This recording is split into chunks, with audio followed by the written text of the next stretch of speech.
Hello and welcome back to another Axis and Allies 1942 online video. This will be another casting from one of my club team games within match 3. So for this game I'll be going up against Aok, who is a very strong platinum level player. I think at the time of this game we were both sitting within the top 10 for platinum, so that was pretty exciting to match up against him. Right, let's get on with the showcase. Alright, here we are, myself as the Axis and Aok as the Allies. I do apologise for the lack of allied games. I've noticed recently on the channel that it's just been mostly Axis games.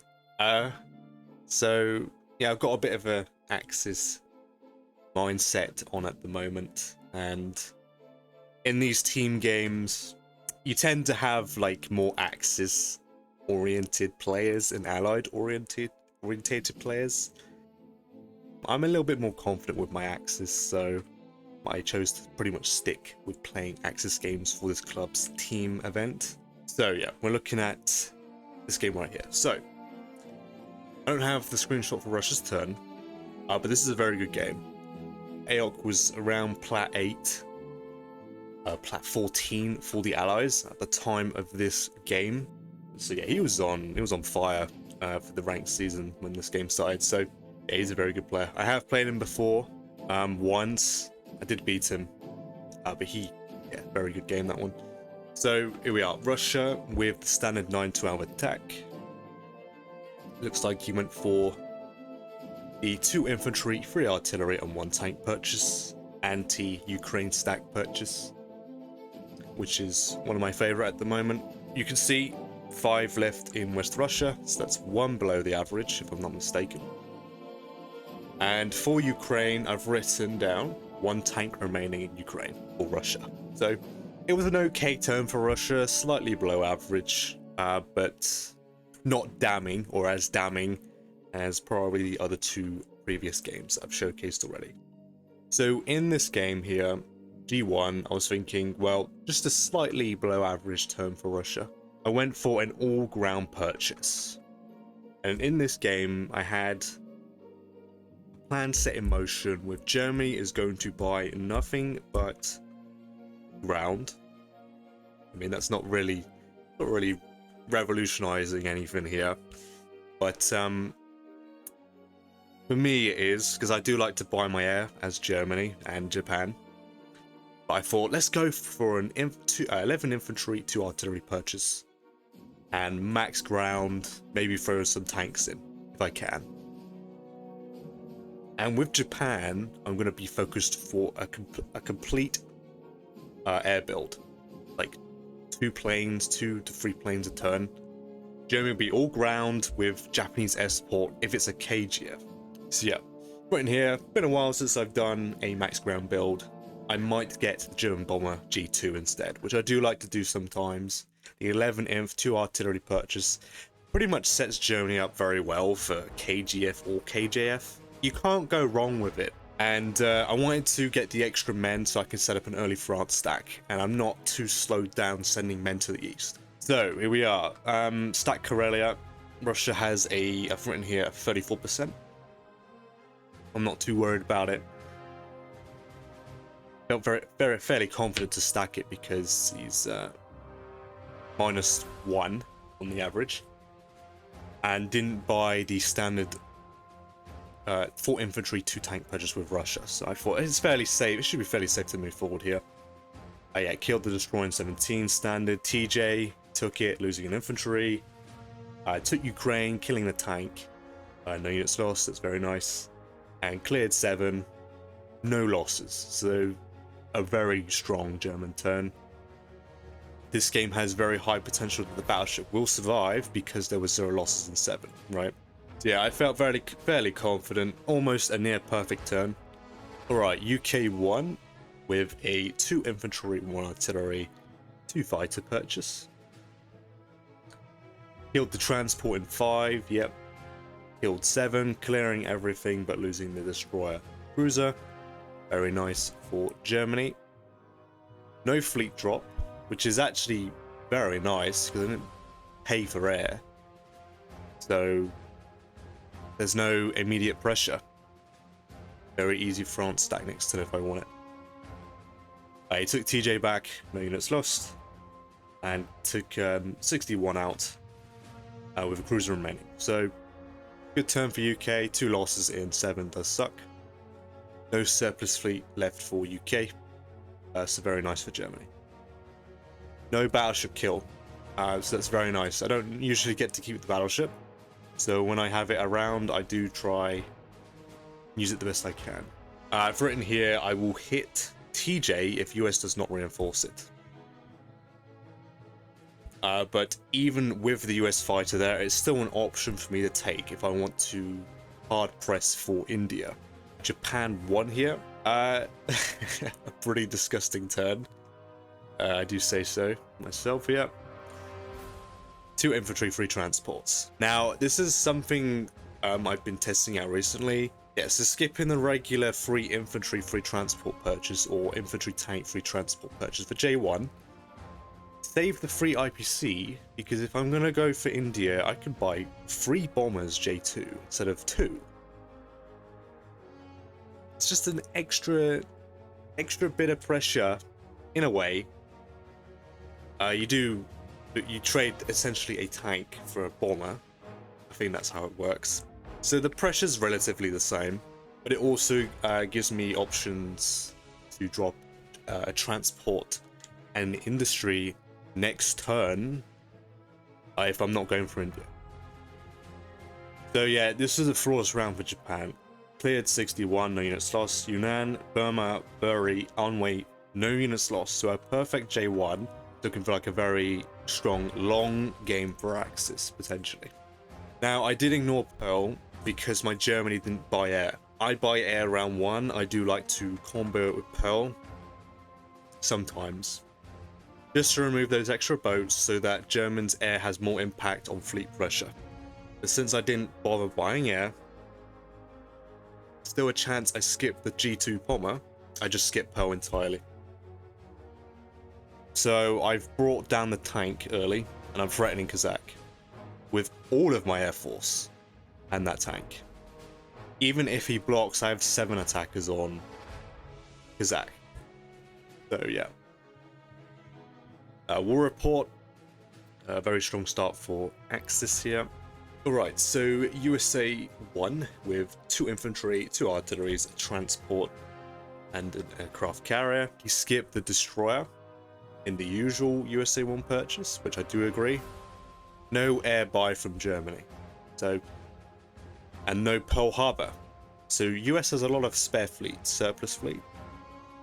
So it's safe to skip the destroyer for extra pressure. Ground pressure, right? No combat.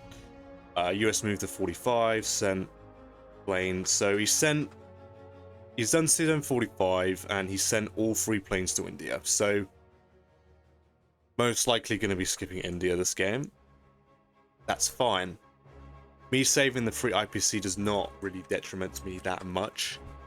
So I could just do a industrial complex and a transport, or double transport purchase next turn. It's not that big of a deal.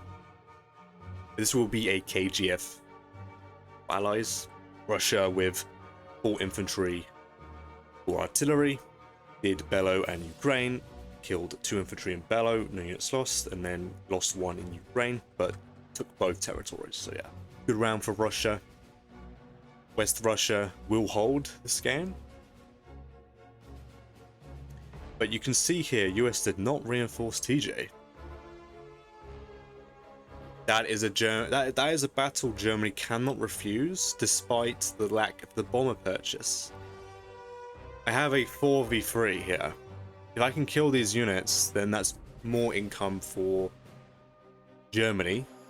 It allows Germany to break through to Africa, and it's less units that UK has to use to filter through center of the board to support Russia. So yeah, I was pretty happy to see that. He blocked Kazakh strafe with the infantry. Yep, US did send, you can't see it, but there are 2 transports from US in this C zone here. You can't see it. So it looks like I will be keeping Norway for an extra turn if allies want to save this for US to take. That's nice. Extra bit of income there. Alright, Germany. Yeah, you can see it here. Here we are. Germany with a full ground purchase, so I did skip the bomber. 10 infantry, 3 artilleries. My thoughts were it's a KGF, so I want more ground. I think I'll be playing a J air build game to compensate for the lack of air in Europe. Blitzed Egypt and hit TJ. I actually strafed it. It looks like I wanted to conquer it, but I think it turned to a strafe. So defenders lost, yeah, infantry, artillery, and I retreated with a tank, losing infantry, artillery. The 2 for 2. Which I would say allies... A neutral exchange like that is good for allies. There's still 2 less units from the center of the board to support Russia. And Egypt's relatively safe. I'm pretty sure the battleship is also safe as well. The US bomber is probably in Africa. I think it might be down there. I don't know if the previous screenshot shows it, no. So I think US might have 2 planes in range of it, but it's not going to be taken to B1. Very risky. Yet took Ukraine back, no units lost, and took back Bello, losing an infantry. So good round for Germany. Stacked France, moved up into Baltic. Yep, stacked Karelia. I'm going to try and threaten to stack Archangel here. Since allies are looking to hold West Russia for as long as possible, Axis need to sort out the Archangel stack as soon as possible. And ideally before the allies start landing, so Germany can preserve itself for much longer. If allies can start landing and Russia is still in West Russia trading these 2 territories, Germany's going to struggle quite a bit, especially with only 5 air. France is around a 50-50, and I think that's roughly the best odds I ever offer. That's really not about allies are going to take, like 2 ground, 3 planes, very risky. And US doesn't really want to send the units that sent to Africa to deal with this garrison. Egypt garrison to hit France. It's just not ideal. I've left some tanks in Baltic, just to dead zone Ukraine, so there's no Ukraine stack. Alright, UK 2 here, with 3 infantry, 2 fighters. Took Morocco, landing in Morocco, moving the transport to 13, hit Ukraine, killing 2, taking the territory, so that's a very good outcome for UK there. And took Burma, no units lost, so a perfect round for UK. UK is instantly trading for Russia's behalf here, which is exactly what you should be doing when you can for allies. If you have quite a bit of air in the center of the board, if you don't have the men for it, it can be justifiable to air raid. There is a risk with it, of course, losing a plane, but you want to be trading as much as you can for Russia. So I've written here that my odds on India are around 40%. I want to go for it. Because UK has decided to go airfield mode, meaning that they're just buying planes for the time being. So yeah, that's 5 UK planes in West Russia. And of course, US has 1 and Russia has 2, and then US also has 3 down here. Yeah, my odds on India are not going to be very good.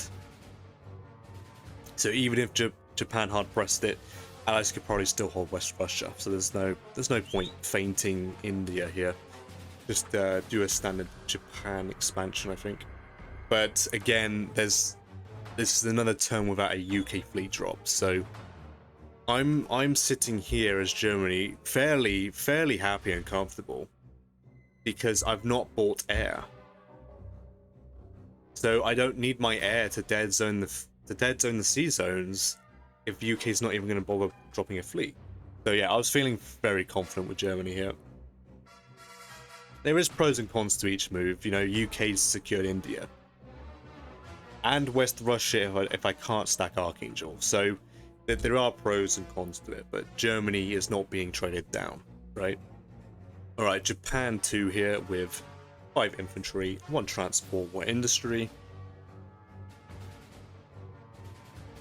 In hindsight, saving the free IPC didn't do anything. Because I used the money to buy an infantry anyway. But sometimes it's about giving yourself options, so sometimes saving some bit of money in preparation for a play next turn is a good idea. And if it's a better idea to actually fall back on that idea, then that's completely fine. Japan is not hindered at all by saving those free IPCs from the usual, from the standard setup, so it's completely fine. So yeah, took your Kurt, Soviet Far East Xinjiang, you're free. Took back Burma, killing 2, losing none. Very nice. Took Szechuan, losing infantry, and just moved everything towards Russia. So I'm gonna go for a bit of an expansion game. So I've sent 2 transports down to 36. I do tend to prefer to send 2 transports down instead of 1. Because sometimes allies might feel a little more scared and will probably put a destroyer down, because the threat of me crossing over with 2 transports instead of 1 is it's just a move that allies might not want to deal with, so they might buy a destroyer. But I send 2 for the reason to send 4 ground into Australia, so allies have no reason to attack my units at all. I mean, there are 2 infantry here, but UK could sack a bomber to slow my expansion down, which I don't want to be messed around when I'm doing a eco game. With, you know, clearing up, taking all the money with Japan in the Pacific, right? I don't want to be messed around, so I do like to commit 2 transports. I don't really commit anything more than that. I might send the odd one to Alaska after this sometimes. I think in my previous games I did do that. I sent 2, sent 1 up. Yeah, all air in Yunnan, in range of Archangel, so I might have the option to stack Archangel next to Germany with Japanese air support. I have to dislodge the West Russia stack. Since I can't get India, I need to get rid of allies off of West Russia. That's the main focus here. It's KGF, so I need to reduce the allied trade options against Germany. Looks like this is the full map screenshot here. Yep. I could have air raided these 2 US units, but I didn't feel like... I had a very strong round 1. I didn't feel like the risk was worth it. So I'll let the US units get away, that's fine. Is the war report here? Yep. Yeah, pretty normal to have the AP as Axis still. Alright, so USA. 6 infantry, 2 artilleries and a transport. 2 transports, my bad. A very heavy ground purchase. Which tells me that this might be a medshuk. I don't see no reason why allies wouldn't go for a medshuk here. I only have 5 air with Germany. So yeah, this is looking like a pretty nasty medshuk. But since Germany's gone full ground, it's going to be much more manageable. Holding territories. No combat again, just shucked into Morocco. The fleet is making its way out from the Pacific here, and has set up to take Norway, Finland next turn. So I did actually keep both Finland and Norway this turn, which was really nice. Yeah, moved units into forward into Africa here. Yeah. I think I didn't go over it, but you can see my transports in 60. It's actually in range of this fighter here. But I can go 1, 2, 3, 4. Now, US hitting that, I'm fine with.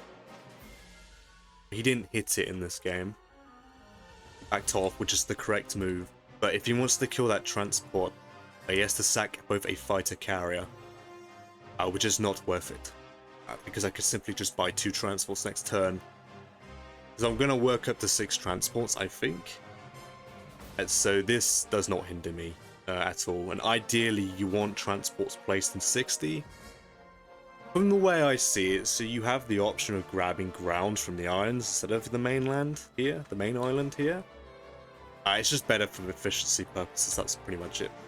But he did not kill it, he just moved to southern range, so that's fine. Anyway, Russia 3 here, with 5 infantry, 3 artilleries. Stacked West Russia, took back Bello, no units lost. And took Yakut, killing an infantry, losing 1.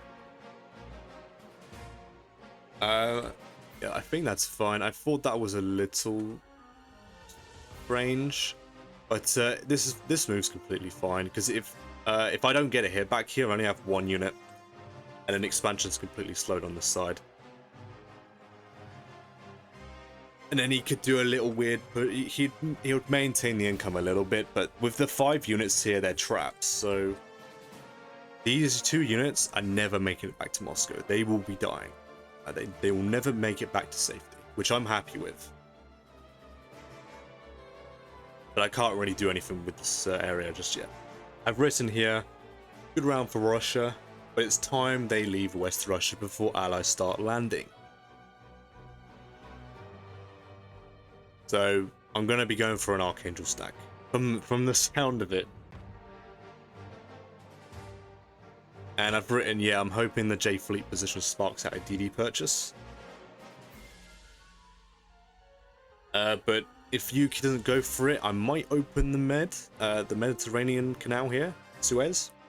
And then maybe the G battleship can escape. We'll see. Alright, Germany 3 here with 13 infantry, 1 artillery. Tank Blitz TJ. Stacked Egypt. Took Ukraine back, losing an infantry. Took back Bello, no units lost. Took Archangel, stacking it. No units lost, very nice. Put a note here so that Japan supports my stack with air. Gave up Karelia. I stacked Northwestern and Italy. I stacked Northwestern so that I can pressure this destroyer and 2 transports since he has no other fleet in range.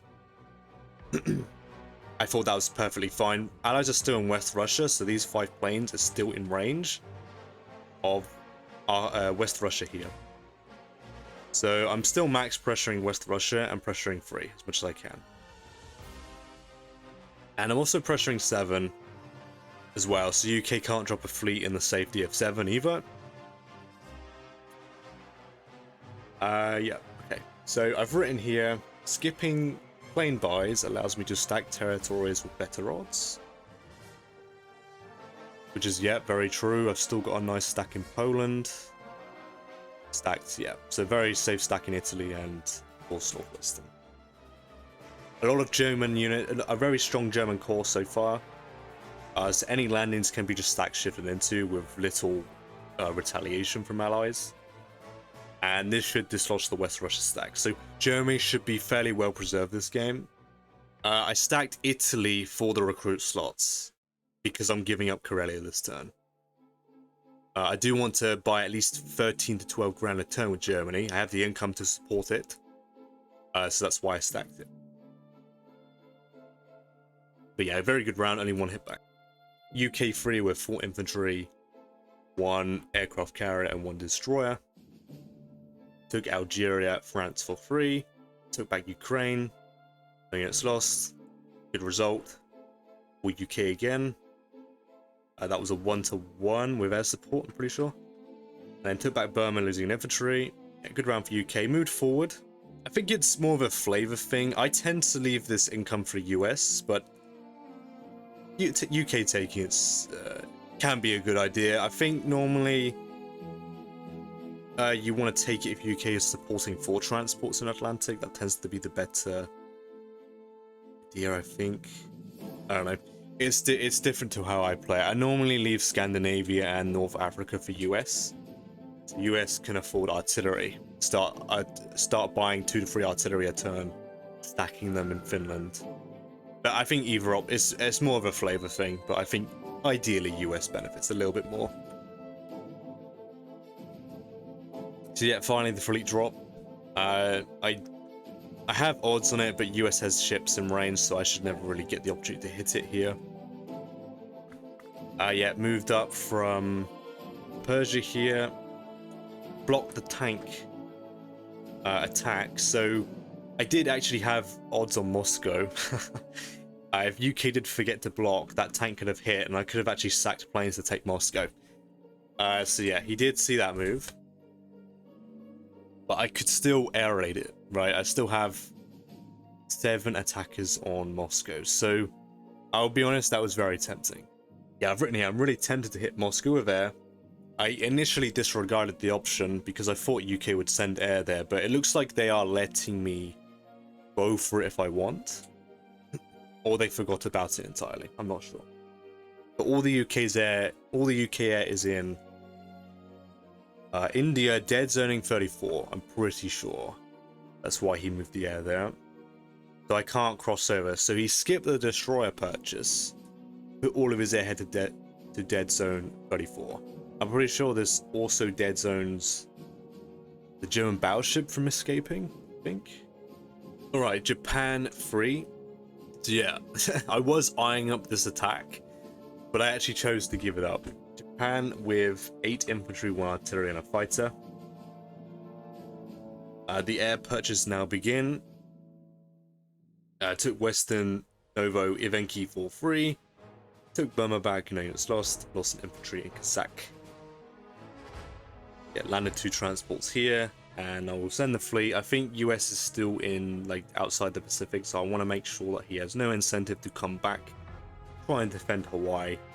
I do not want to be messed around here, so I am committing my fleet. I don't need the fleet for anything else, really. This is enough to defend my transports. So I'm moving up to Ivenki here. So these units are fully trapped. I actually dropped into Bury here with 2 infantry, so him pushing this way is very unlikely. The only option he realistically has is moving here, which is fine because I have a fighter, 2 infantry, and of course these planes as well if I need them, but ideally the bomb will be used instead. So these units should be cleaned up next round. It moved into Ivenki. I tend to move my units as many as I can into Ivenki. The Japan can just sit there, dead zoning Vologda for the most part, and it kind of negates the Kazakh stag that allies tend to go for in these games. So I just send as much as I can forward towards Ivenki. I sent my planes to Archangel, so I don't think that I gave anywhere near odds to Russia here. I am ahead slightly, I think, so I didn't see any risk. I didn't see the need to take any risks by offering odds on my stack or air raiding just yet. I've written here I was 50-50 whether I'd hit Moscow, but I think Germany is doing alright, so there is no need to reveal my eagerness to air raid poorly defended Russians. I do like to target in these games as Axis. I do like to target Russian and these US units with my air, with my Japanese planes. The way I play Japan, my aircraft, I see them as fodder sometimes. I do like to throw them at small infantry stacks if they're exposed. Because if I can kill like 4 to 5 units for the cost of 1 to 2 planes, it's expensive, of course, but Russia can't afford to lose small groups of infantry. So I'll keep that trump card or just under my sleeve for now. I've left my carrier in 62 so that the fighter can 1, 2, 3, 4 if I want to continue the Archangel stack. The carrier here does push the fighter's movement forward by 1 tower in comparison to Tokyo, so I do like to leave my carrier whenever possible here for that reason. War report here. Yep, Germany's nice and strong, but the Allies are, of course, catching up. But this game, Nothing crazy's going on at the moment like the other games. I'm just setting up for the long game because my start's pretty strong. Alright, USA 3 here with 4 infantry, 3 artilleries, 2 transports. Yep, committing to the mid-chuck. Very safe to do so. I'm very unlikely to send my 5 planes at this fleet. It's not really worth it for 1 transport. He took Norway, sacking a transport, took Southern Europe, and killed my battleship, so... Yeah, he set up the usual USA 3 timing on the battleship. I forgot to mention that. But he lost the fight to killing my battleship, so it never was going to escape, even though it had the option to. So yeah, I think that's why I stacked Egypt, because I knew it was going to die. So. Sent 4 transports worth of units into Morocco. So this will be a pretty hard medchuck, but I've done a full ground buy. Germany is going to be fairly comfortable dealing with the medchuck. Medchuck is very nasty to deal with anyway, but I didn't buy tanks. I didn't do a tank rush. I have a lot of units in surplus. I didn't buy any air, so Germany can defend itself, and should be able to defend itself for quite a while in this game. That is the benefit of the all-ground purchase. You're very defensible in Europe as Germany. Yep, Pacific Fleet is arriving. Russia with 8 infantry. Took Soviet Far East, losing an infantry. Took Bello, losing an infantry, killing 2. Took Karelia, losing infantry, killing 1. Took Novo, no units lost. Took Kazakh, no units lost. Mini stacking it. I do expect UK to support that. They have a lot of air in range, so I'm very unlikely to actually have the opportunity to attack that with my 5 ground and 7 air. Yeah, that was a very good round for allies there. US didn't do much, but they're taking income away from Germany and killed the battleship. And yeah, Russia stacked Moscow, of course. That was a very good round for Russia. Being only 2 hit. Well, I mean, I got 3 hit backs, so that was a good round for me as well. But the great thing here is that West Russia stack has been dislodged. So now Germany can sit back and relax in Karelia. Or West Russia, whichever I can. Alright, Germany with 13 infantry. There's a lot of combat in this round. So I took Anglo-Egyptian Sudan with a tank blitz. I just blitzed it to take away a landing spot for planes if allies want to stack Sudan to keep me contained in Egypt. And I just left myself in Egypt here. Because US is in... forget that territory. It's next to Congo. But yeah, US has like 4 ground and 3 planes in range of Sudan. So I just blitzed it to take away a landing spot for UK's planes. That's literally it. I took West Russia, losing an infantry, killing 1. I took back Karelia, mini stacking with my infantry.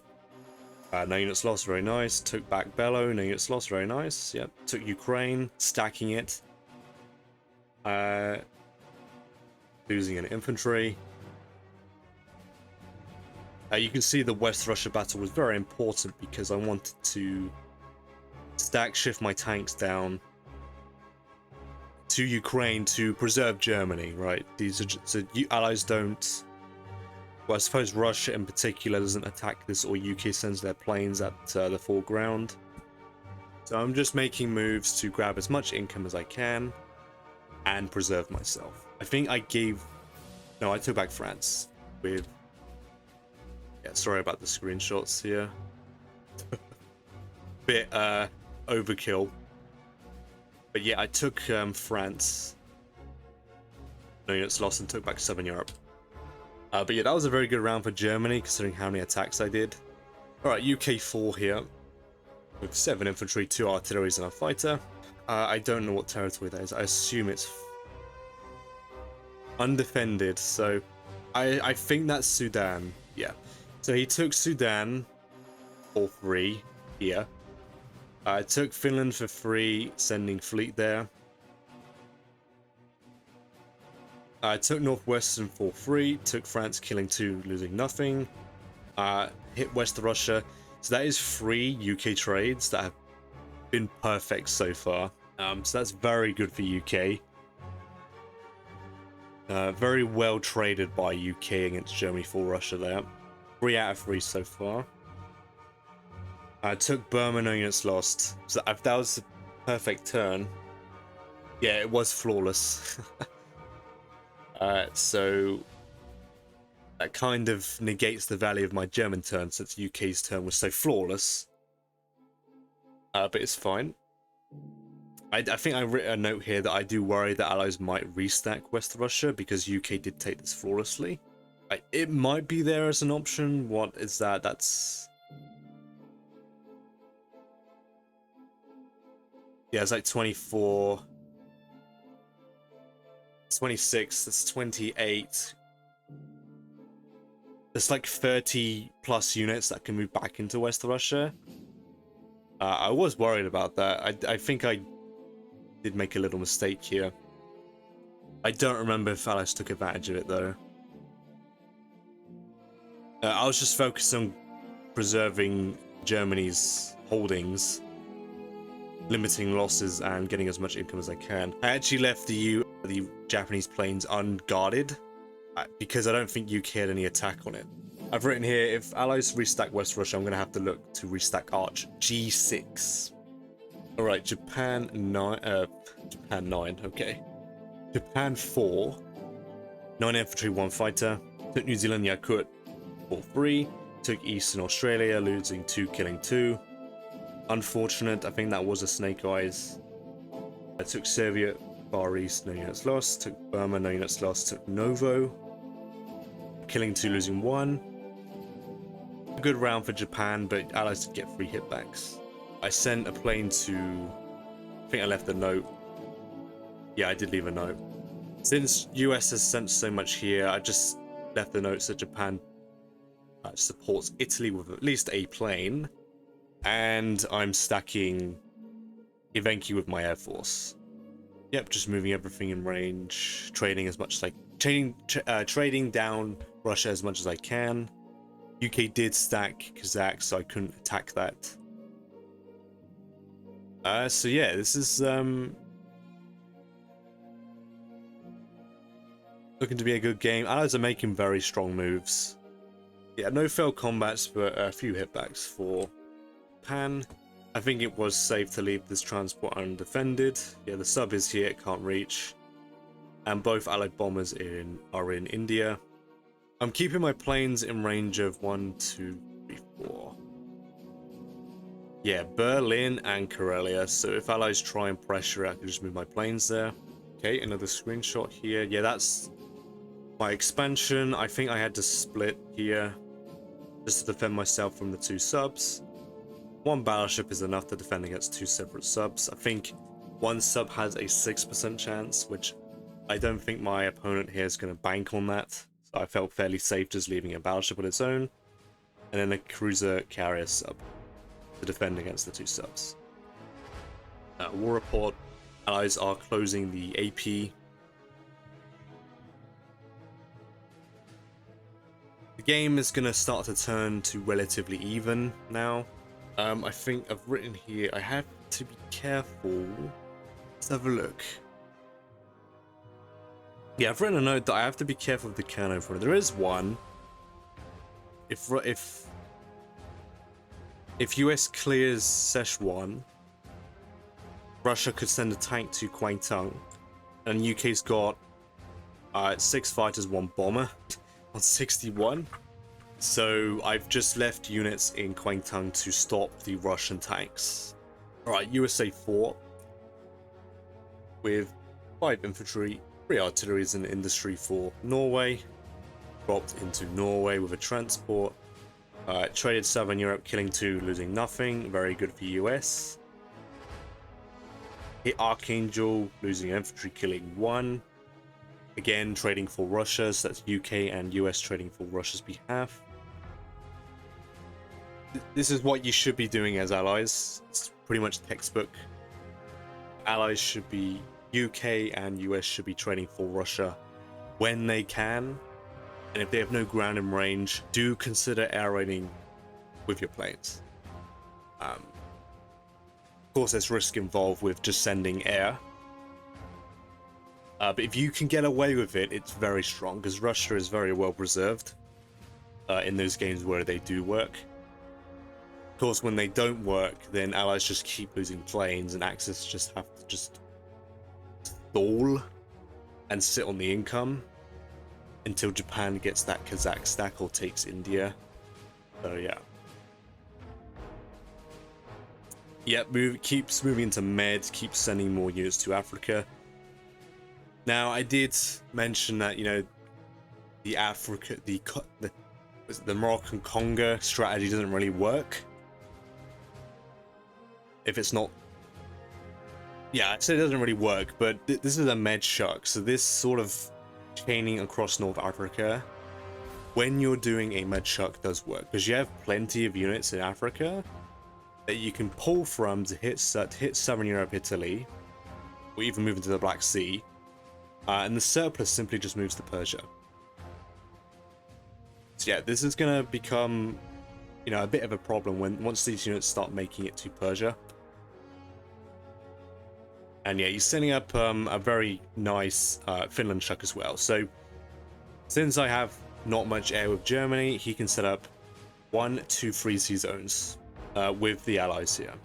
And there's a chance that allies could set up a 4th sea zone as well. But I'm gonna make sure my Japanese air is in range to reduce options, since I am doing a Japanese air build. Japan needs to be the one here, limiting fleet movements. Russia with, well, Russia 5, 7 infantry, 1 artillery. Yeah, a lot of ground for Russia in this game. This is like the 5th round of roughly 8 infantry.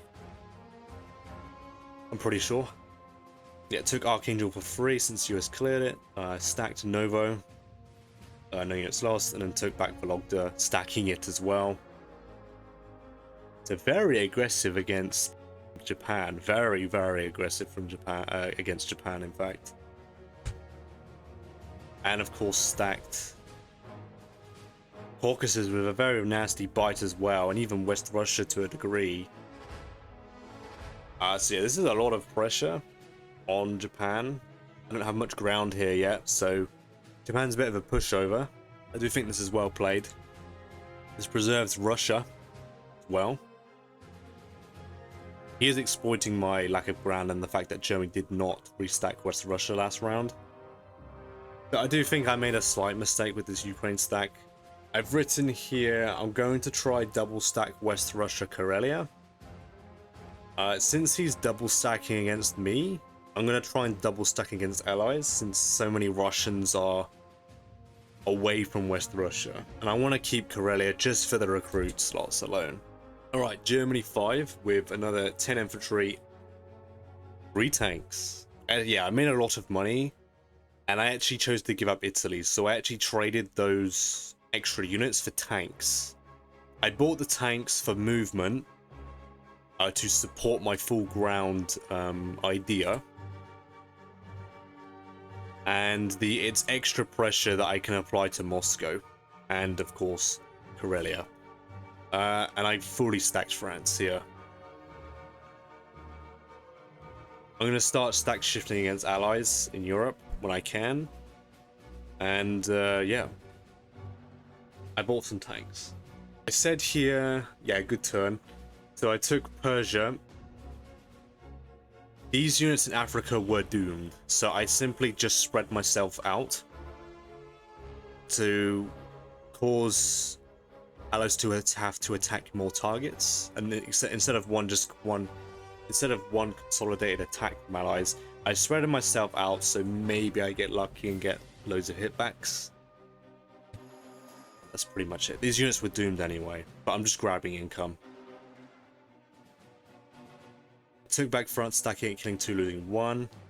I took back Southern Europe, killing 2, losing 1. Stacked West Russia, no units lost. And took back Northwestern, no units lost. So a good turn for Germany there. Only 2 hitbacks. But yeah. But US is going to get some good value out of this Medshuk. They could arguably try split to Black Sea. I was aware of that. I think I do make counterplays with my Japanese Air Force that we will see in a minute. So I've written here, Germany is fairly stable east, and that is very true. I have a lot of units here. So I thought this is the best time to commit to a France stack. Allies play super aggressively. They can reduce Germany from a total of 15 territories to only 6. Yeah, but in doing so, they do expose their own fleets. I think I do, yeah, like I said earlier, I do make plays with my Japanese air to reduce the amount of sea zones they can move into. But yeah, it's yeah, Allies could potentially reduce Germany to 6 territories instead of 15. But yeah. Yeah, very good round for Germany. Right, UK 5 with 9 infantry, 1 artillery, and a fighter. Did a poor screenshot here. Failed Persia, which is very nice. That's 1 less income for UK, but I mean, Russia or US can take it back. So yeah, took Northwestern back, no units lost. Took Egypt. Took Burma, I am assuming no units lost. I've not made any comments on it. Maybe I got a hit back here, I don't remember. UK has so much air in range. He has been sending only 1 unit to Burma. And he continues to do so in this game since he has so much air in range.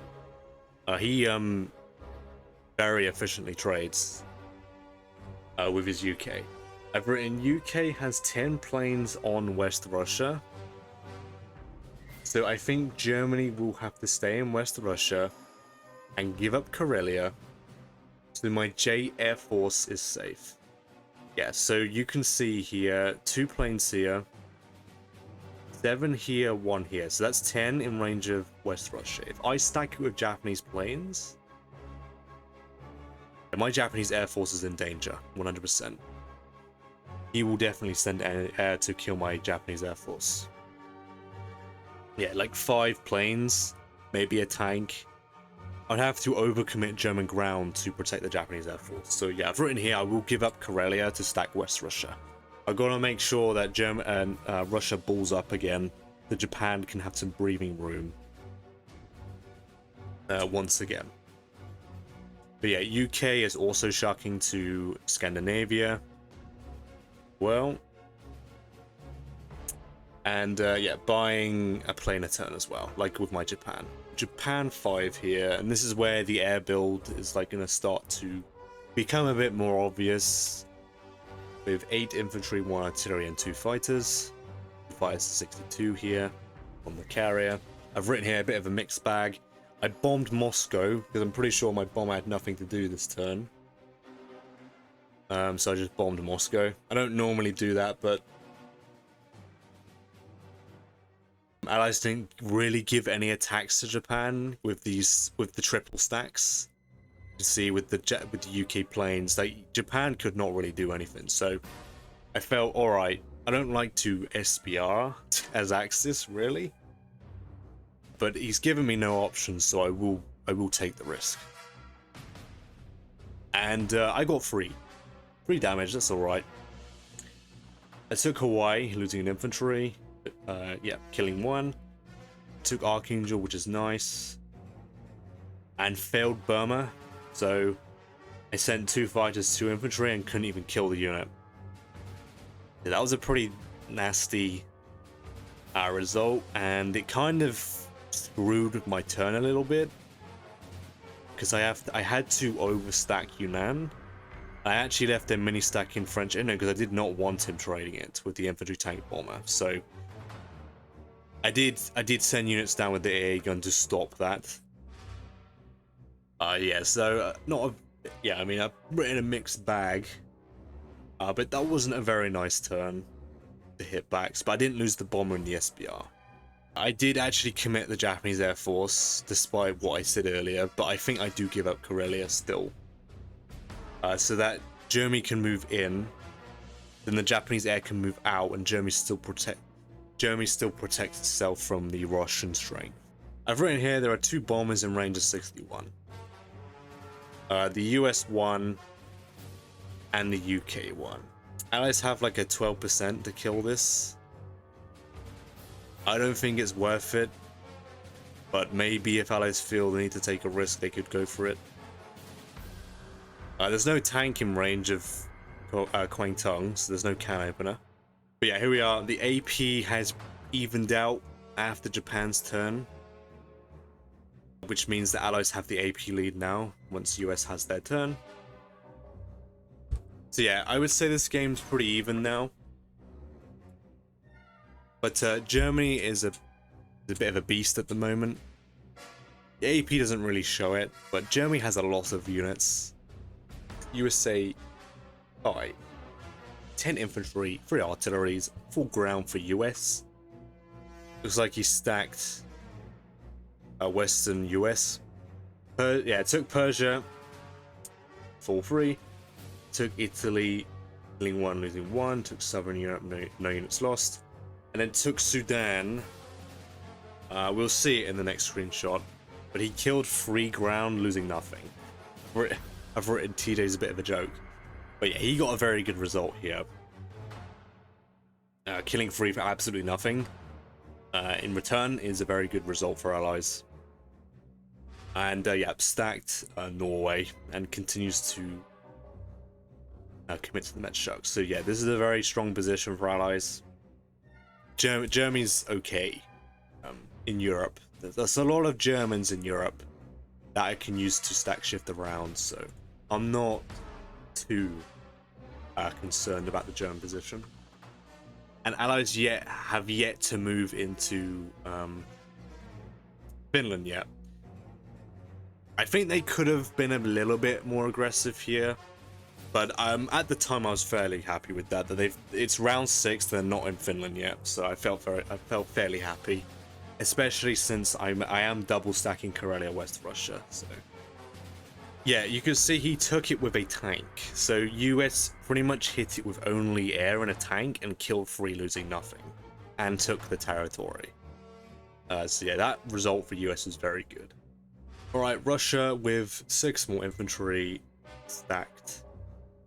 Kazakh sent units to Persia. I think he's, yeah, like a little worried about India. So I do understand. He has read into it a little too much. The reason that my reaction here is because I failed Burma. I'm stacking Yunnan because UK had so many units on Yunnan. And maybe there was some weird Burma stack counterplay where the Allies, well, UK in particular, send infantry tank and all their planes to hit Yunnan, kill the ground units. That's why I overstacked Yunnan. So I do think this was just it wasn't necessary. You can see Allies have so many planes in range of India. Me tunnel visioning on India as Japan is just a misplay. It's a huge misplay. I can't do that. I have to go for Russia with Axis. It's way too late to try and pull off in India. US are arriving in Persia as well. It's just not feasible. It just isn't. If I go for India, US can pass through Med. It just doesn't work. Yeah, he also stacked Moscow, of course. But yeah, he took Ukraine back. No, he failed Ukraine. Okay. He failed Ukraine, losing 2 infantry. So that was a very nice result. That helped a lot considering what happened to TJ. I took Archangel, no units lost. Took Ivanki, losing an infantry, killing 1. Yeah, mixed bag for Russia there.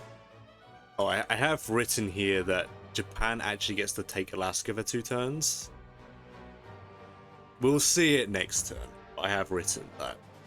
US has no units in range to retake it, so that's income that US will be losing out on because of that. Okay, so Germany with 9 infantry, 1 artillery, and 2 more tanks.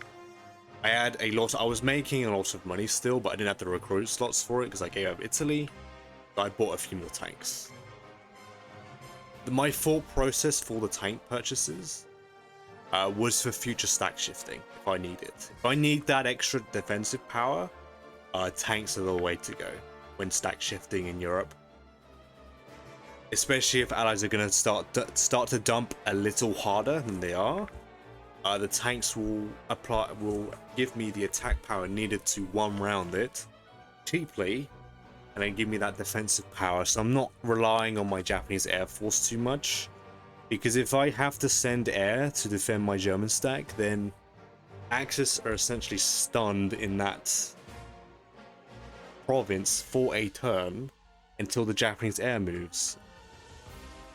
I said my Japanese air is like fodder, but I'm not going to let UK or US hit it with their units. But I suppose UK only hit it with their units. I prefer keeping my air safe so I can go for air raids and fleet kills. I don't want to lose my air because UK's hitting the coastline. Alright, so not much to do on this turn. I restacked Italy. I failed Southern Europe, killing 2, losing 2, so that's a pretty nasty result. And I took Caucasus. It hurts, and I said here this is a bad round, because I did not trade Northwestern. I gave up trading that to pretty much guarantee Southern. I think I sent 3 planes, and I couldn't even kill or take, well, I couldn't take the territory to kill the units. So yeah, I think that was Snake Eyes. That's very unfortunate. So I'm down 2. I think that ruins my 13 ground purchase for next round, which is a very unfortunate. I actually kept the double stack, because since Russia's still committing to Kazakh and sent units down to Persia, it's actually not that difficult to keep this double stacked. It really is not. So I just kept double stacking it. The Japanese air doesn't need to move, and the Japanese air is still in range of India, Kazakh, Season 5, and Season 15 and 16. And if I want to stack France, the Japanese air is in range to do so. This is like the best position for my Japanese planes, is West Russia. So I thought, yeah, just stay in both. I can. The allies have not moved forward yet, so I don't need to commit to one of them yet. So I've written here, so far it's been a coupled failed battles for Axis so far. May not seem like much, but it gives allies an edge. And that is true. I have failed a few attacks with Axis. Allies have not. UK in particular has been getting away with 1-to-1 ratio battles, so an infantry versus infantry plus air, right? And taking the territory with no problems. And a 1-to-2 ratio trade as well in Burma. So it might not seem like much, but allies are getting pretty good value in their trades, and I'm failing mine. That starts to add up if this trend continues. In these close games where it's pretty much just stack shifting and trading, it has a lot of impact. The little battles have a lot more impact.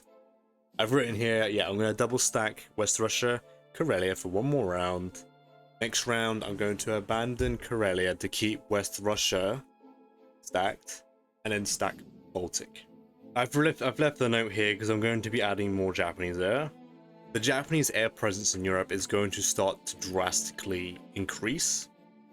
Been a few turns of plane purchases from Japan, and they're going to really start to apply pressure to the sea zones, and allies are going to have to make some difficult decisions in the future. UK 6 with 8 infantry, 2 artillery. It's full ground for UK. Took France for 3. Hit Xinjiang, taking the territory. So that's like the 3rd 1-to-1 trade that allies have pulled off flawlessly. Hit C-Zone 48. I don't remember where that is. That might be my battleship. So he did actually hit it. I think it's down there somewhere. Somewhere in the Pacific. So yeah, he lost. I don't know why he hit it. I don't think it was worth it. I'm unsure why he did that, since now he only has the US sub in the Pacific. So my destroyer only has to wall off one sub. So I can push that sub as far as I want away from my transports. So yeah, I'm unsure why he did that. He's now stacked Finland. He's now moved forward. So I'm going to be forced to commit to Karelia or West Russia here now. But I've already made plans to commit to West Russia and stack Baltic to dead zone it. I figured, you know, Germany needs to stay in West Russia.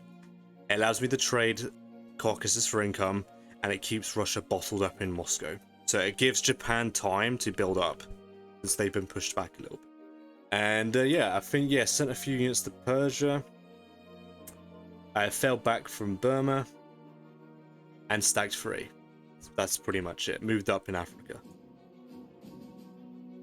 Okay, this is a weird layout for my screenshot for Japan. So Japan bought 8 infantry, 1 tank, 1 fighter. Took Burma, Alaska 4-3. Took Evenki, killing 1, losing 1. Took failed Archangel, killing 2, losing a tank. And took Xinjiang, losing an infantry. So 100% hitbacks from allies. Except for Archangel. Got some okay value there. It's net neutral IPC wise, but I killed 2 units for 1, which I'm happy with. After taking Hawaii, I just stacked Alaska. Yeah, and I've moved up into Szechuan to not necessarily dislodge the Kazakh stack. I don't think I ever can, but this stack combined with these units, why I bought the tank, so I get extra defensive power for the Xinjiang stack next turn.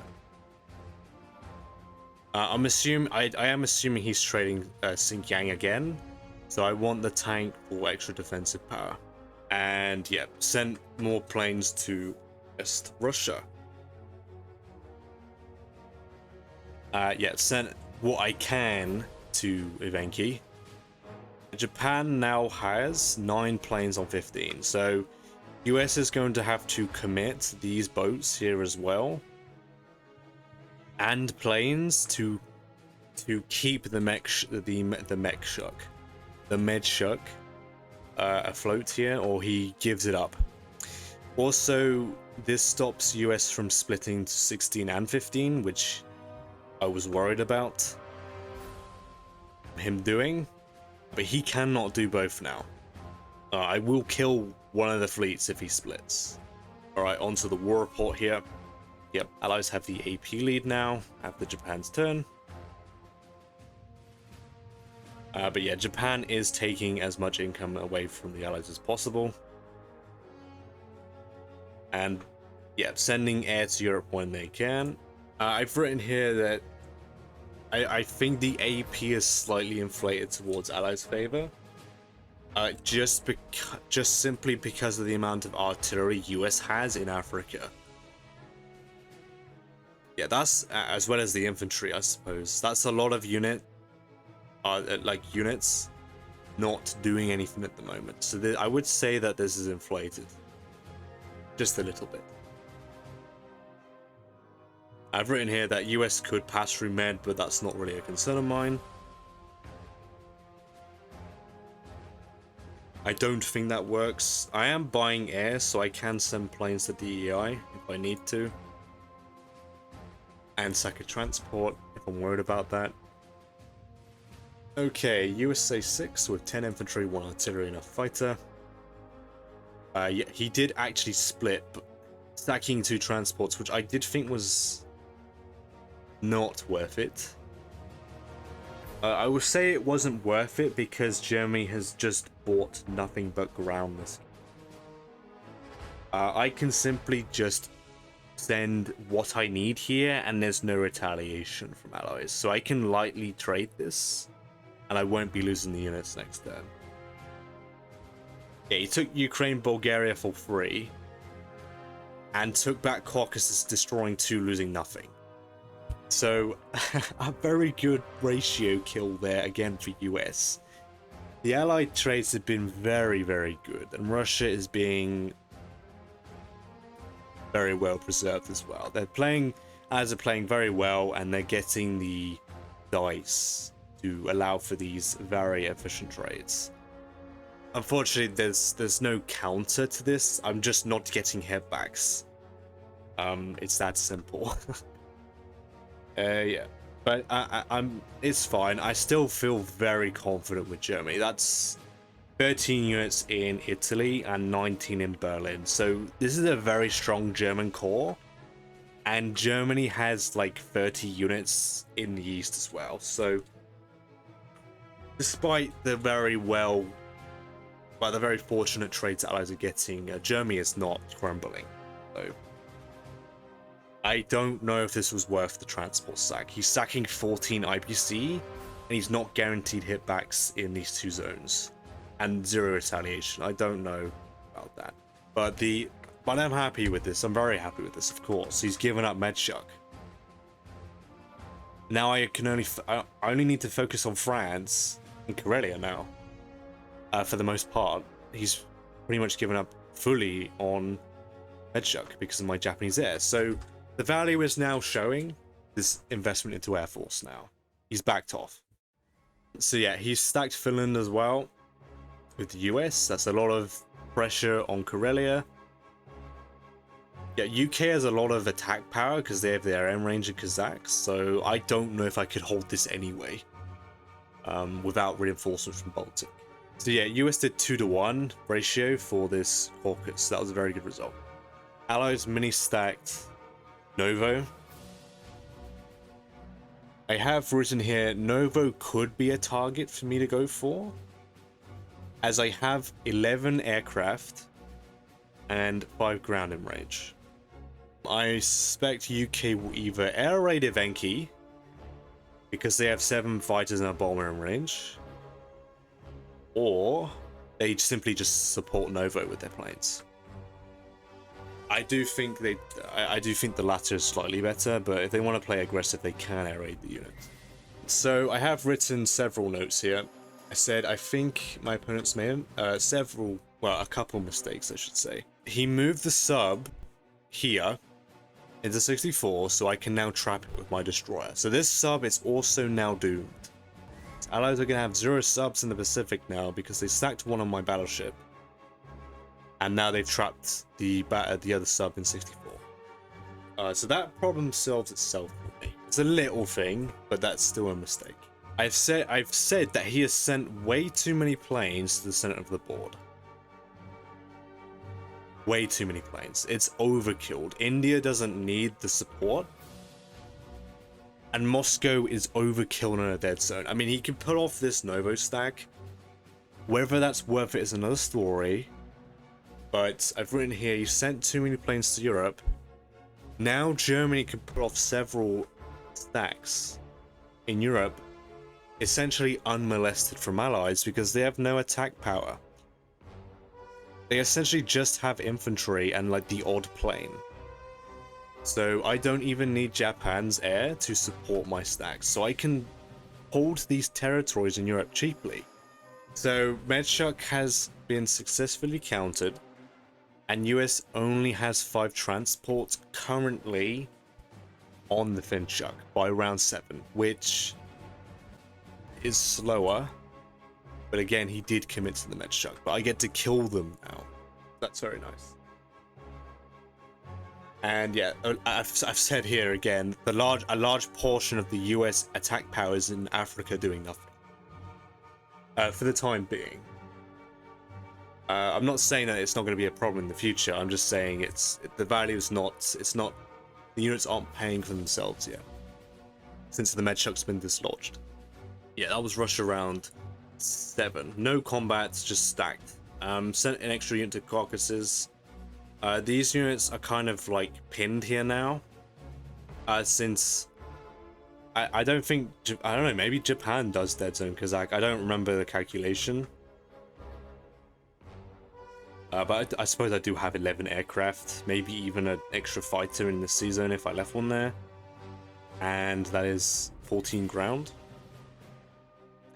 And with Germany in West Russia, I've basically been moving as much ground as I can forward and keeping my tanks back, so I have more units pressuring Moscow. So I think Germany has been very effective here at stopping this Kazakh stack. Germany's 7 with 11 infantry, 1 artillery. Took back Southern Europe with a tank blitz. Took Caucasus, killing 2, losing 1. I sent 3 units.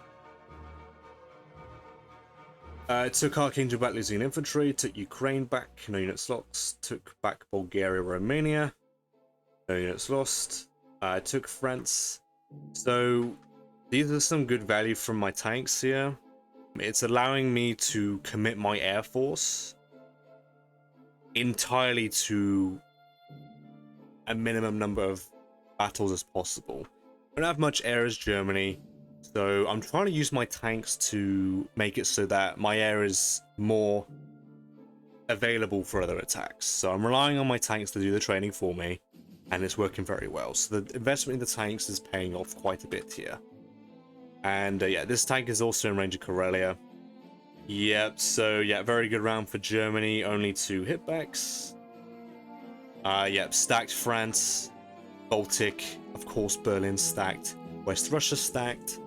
So that's 3 big stacks right now. Because you allies have so many planes committed to the center of the board. Normally I would say that's not a bad thing for allies, but it is true. Look how cheaply I'm holding France. I didn't hold it last turn. Of course, I do have 8 Japanese fighters, but this is stacked well enough so that it defends itself against US alone. Of course, if UK attacks, I will send Japanese air, of course. But it's the Japanese air and the fact that allies have so much air in the center of the board is making it so that I can stack France very cheaply. This is cheap, very cheap. Baltics is, of course, it's overstacked, but I'm overstacking it to dead zone Karelia. And of course, yeah, Berlin is also fairly safe. Alright, UK 7 with 9 infantry and a bomber. Took Karelia, no units lost. That is another perfect 1-to-1.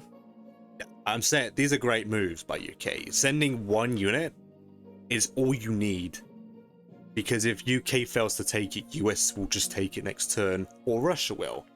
That's what I do as UK, but UK hasn't failed any so far. Well, maybe like in the very early stage, he might have failed Burma, but I mean, he actually failed Burma this turn, so UK is getting very good value. He also killed 2-to-1 in Caucasus. He did fail this time, so I said all that, and he's just failed a bunch in this turn, but still, UK is using their air force to great effect and sending as minimum as possible for these trades, and is getting very good value out of it. So, yeah, of course, continue to shuck into Finland. Yep, move more units into Persia. Sent units, well, yeah, sent planes to Novo. I'm glad he didn't air raid me. I was worried about that. So I've written here, allies can go for a can opener on Yunnan. So I will have to consider defending that. Because US has a tank in India, the US can attack Burma. And the UK's got 9 fighters and a bomber in range of Yunnan. So I do have to respect the UK Air Force. It is very dangerous. And if I leave like a stack of 6 units, like here, or even 7, I suppose 8. UK has 2 tanks and 10 planes at range that he will probably use to wipe it out and then stack Burma. which I really do not want to happen. That would really mess up Japan's flow entirely. Right, Japan. 10 infantry and a bomber. Yep, continue to buy planes. Vologda for free, Kazakh for free. Killed 2 transports. There wasn't really anything to do with Japan. I just took free territory and killed 2 transports. Stacked Xinjiang, stacked Yunnan. So I have to respect the can opener threat. Yep, expansion's complete, so I'm just pivoting to grab these men off the islands now, and just sending more planes to West Russia to further Dead Zone 5 and 15. And it continues to give me options to hold France cheaply and Berlin cheaply. It's that simple. The war report. Yeah, allies are starting to run away with the AP now.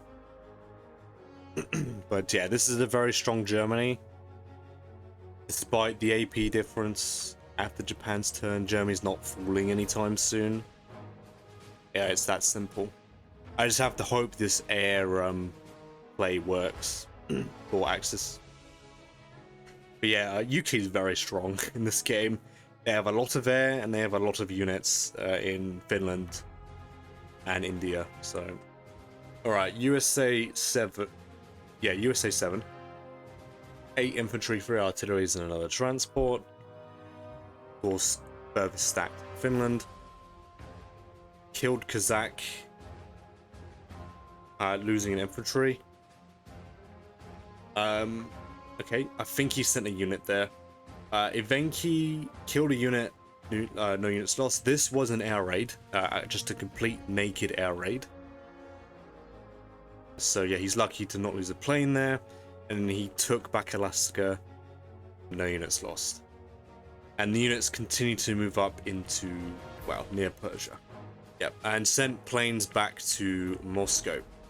Russia with 5 more infantry. Took the Caucasus for free. Took Evenki for free. I lost the unit in Vologda, and then took Archangel, no units lost. So good round for Russia. Kept the Kazakh stack. Yeah, these units from Persia have moved into here, so they're going to be saved. And yeah, looks like he sent more units to Kazakh to pressure Japan a little bit more. Not that I'm really concerned about it. This stack is most likely going to be moving here. So this Kazakh stack will have to move. Because I'm going to threaten to double stack Archangel if he's not careful, I think. And it also allows Japan to trade these effectively as well, so he's going to want to give this up. Germany, 12 infantry, 1 more artillery. Took Archangel back, killing 2, losing 1, very nice. Stacked Northwestern. Stacked Karelia. Yeah, I was getting a little bit worried. You have to be a little bit careful when you're doing this West Russia Baltic stack. Sometimes, even though allies can't, allies could move into Karelia. It might not seem like they could hold it, but if they move into Karelia and they have a lot of units on the counter, then Germany cannot conquer despite having very good odds, and they'd get wiped out next turn, despite wiping out a bunch of allies in the turn prior, right? So I was a bit worried about that, so I gave up West Russia. I felt it was fine because Japan has a stack now and can move into Evenki. So if allies want to commit to a very hard Kazakh stack, Japan will be in Evenki, so I kind of bypassed that. And yeah, so I felt, yeah, this is probably the best turn to just get the firm hold on Karelia, because the numbers are starting to get a little bit worrying now. And yeah, stacked Baltic, and pretty much stacked it so that allies UK moving into season 5 provides 0 value. But yeah, that was a good turn. Only 2 hitbacks. I've offered UK a straight 12v12, though I don't think they're taking that. I don't think they. Allies would ever take that. It's very expensive to clear. I think UK only has air in range. I have 2 infantry to protect my 10 planes, so it's hardly worth it. Trade the UK air for the Japanese there. So I felt fairly safe leaving just 2 infantry here, it's fine. Also, it stops UK air raiding it for Russia. So US would have to do the honors, or Russia just has to straight up trade it. I've left a note here that Japan could air raid Vologda if I have planes free. I did not think that was worth the value at all. And neither did UK. UK with 8 infantry, 1 fighter, and I've written here this is a fairly nasty turn from UK. 2 bombing raids, 4 on Berlin and 4 on Karelia, knocking the IC out. I took France for free, took Burma, killing 1, losing nothing, and then took Karelia, killing 1, losing 1. Yeah, very nasty SBRs. We'll see if the trend continues, of course. I've written here, I expect US to hit Ukraine or West Russia with that tank in air here. Yeah, that is 10 UK fighters in Kazakh. There still can open opportunities, of course, all across the coastline. I think I do make moves to protect myself. But yeah, it's just getting very dangerous. If I mess up my placements, I would not be surprised to see UK take advantage of it with their tanks and planes. It's very dangerous. You have to respect the UK Air Force here. Of course, continue to shuck into Finland.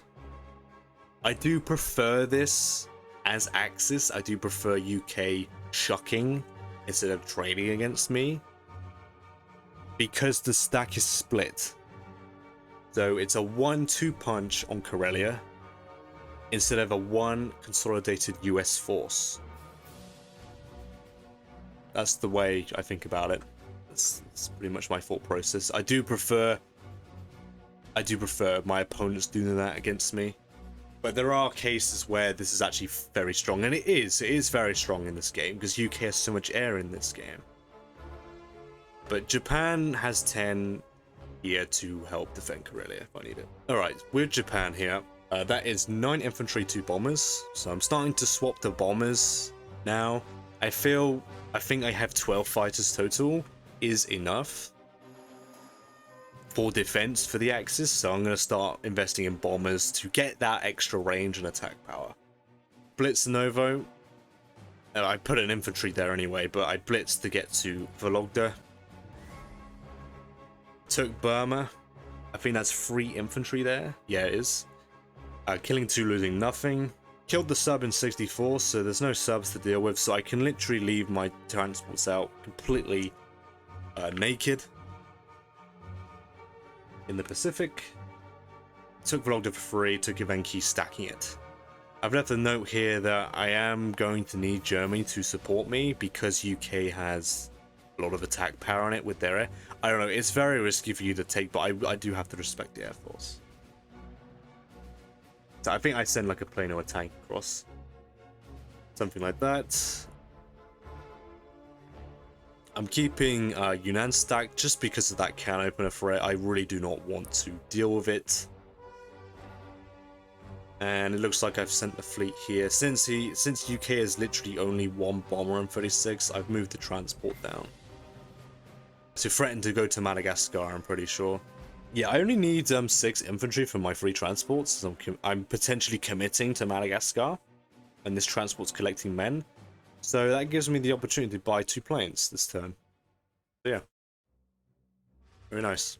And yeah, Japan, I sent all my planes to Korea to apply as much pressure as possible to 3 and 8. So I'm trying to make it so that allies cannot sit in both.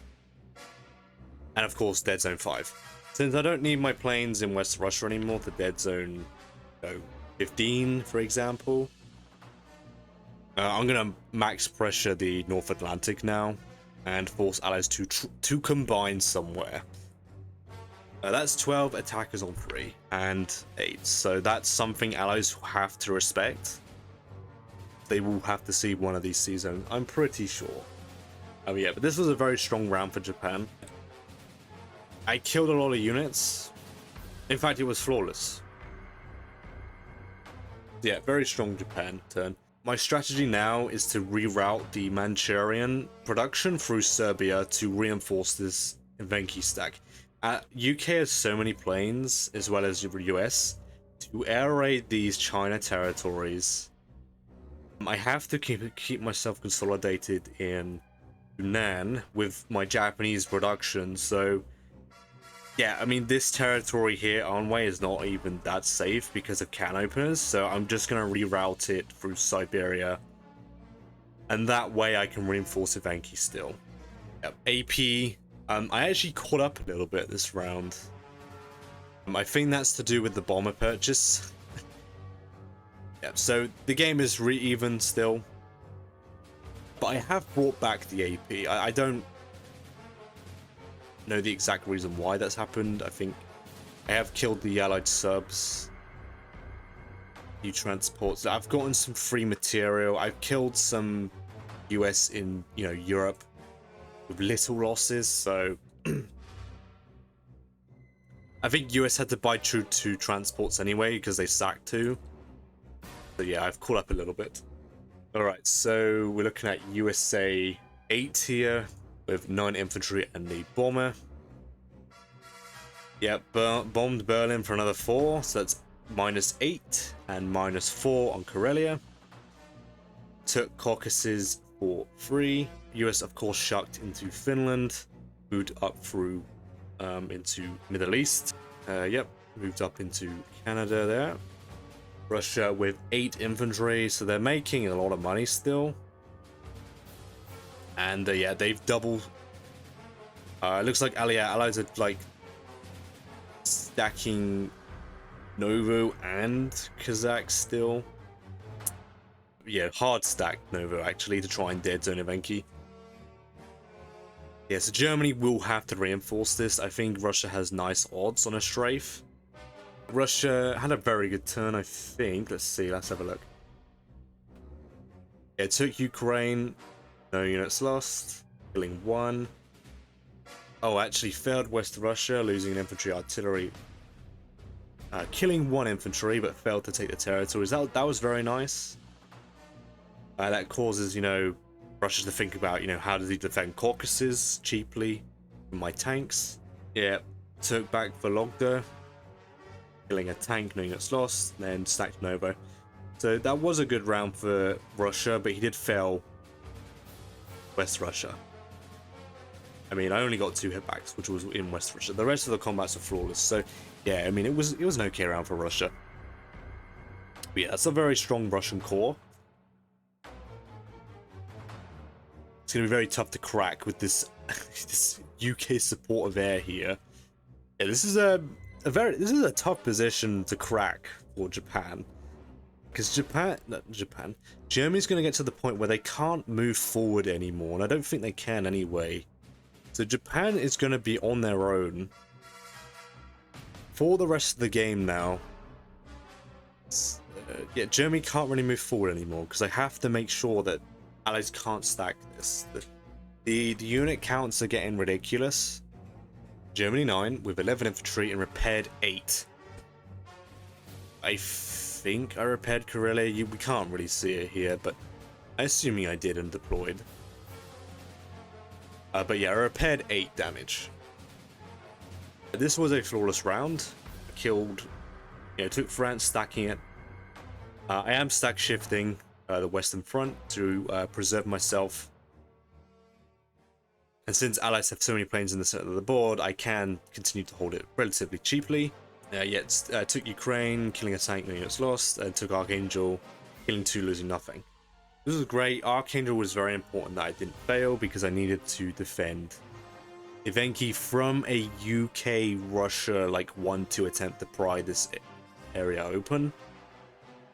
So I do have to respect the Air Force. I don't know how aggressive my opponent is. I've only played him once before, and I don't want to test my chances. Yeah, stacked France, Karelia, reinforced Evenki.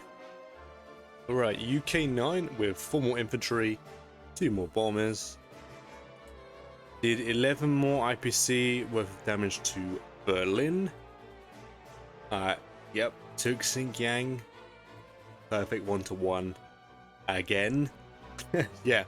He cleared Burma of the 3 infantry, no units lost.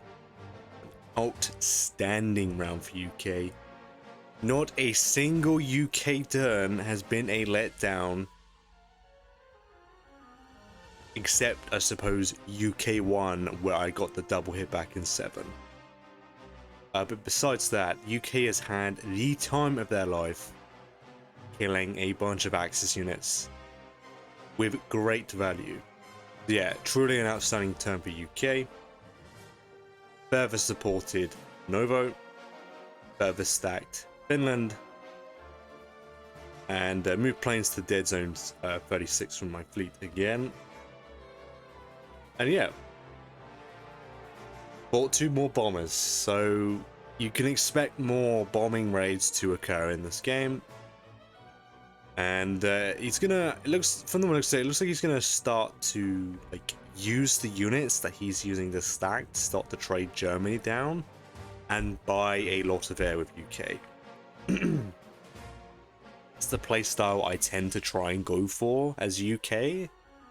If I do end up having a pretty meaty stack here, I'll probably absolve from buying any more units and just buy planes if I can get away with it. Of course, if there's planes dead zone in UK, we'll have to leave a garrison to protect the planes. But I do like my UKs with a disgusting air force like he does have right now. What's he got? Like 4 here, 8. Yeah, it's like 14, 17, no, 14, roughly 15 planes total as UK. Very concerning, and I always have to make sure to watch out for any air raids he could go for. Take a look at Kazakh here. That's 5 ground units. I have an infantry, a bunch of planes on it. So, since UK is getting a lot of value with their bombing raids and trades, I felt the need to take a risk here and airstrike Kazakh. If I can kill these US units, they will not be used to trade for Russia in the future. So I do exactly that, hit Kazakh here. I felt fairly justified because allies are getting away with a lot of stuff. Yeah, a lot of stuff. Very good. They're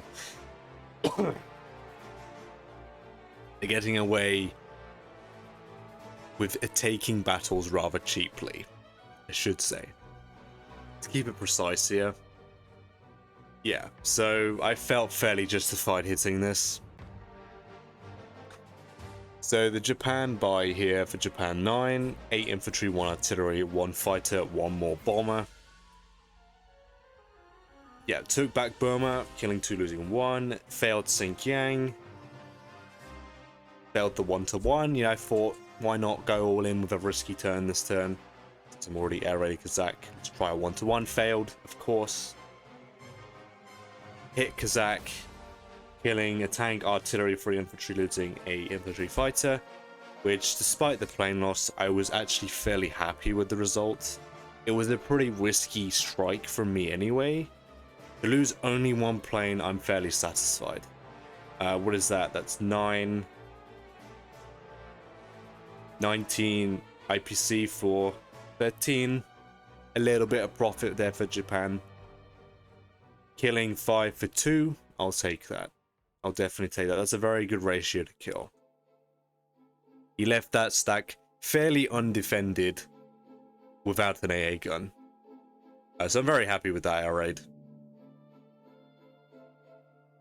Yeah, I felt I needed compensation somewhere. Like, UK's getting away with these very disgusting, I will say disgusting turns for the amount of value they're gaining, so I felt justified.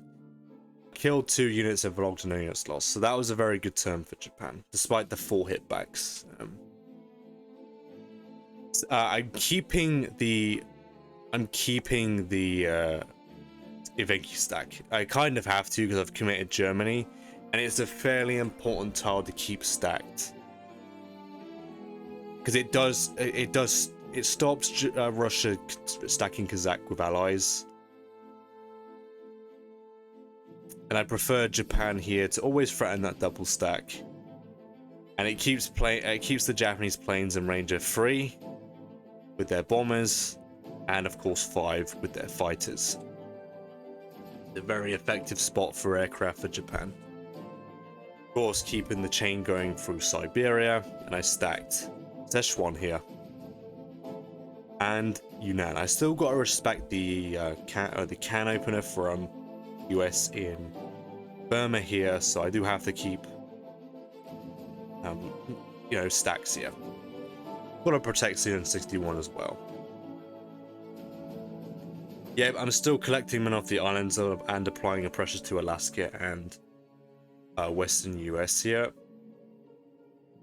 Yeah, I'm fairly happy with this turn.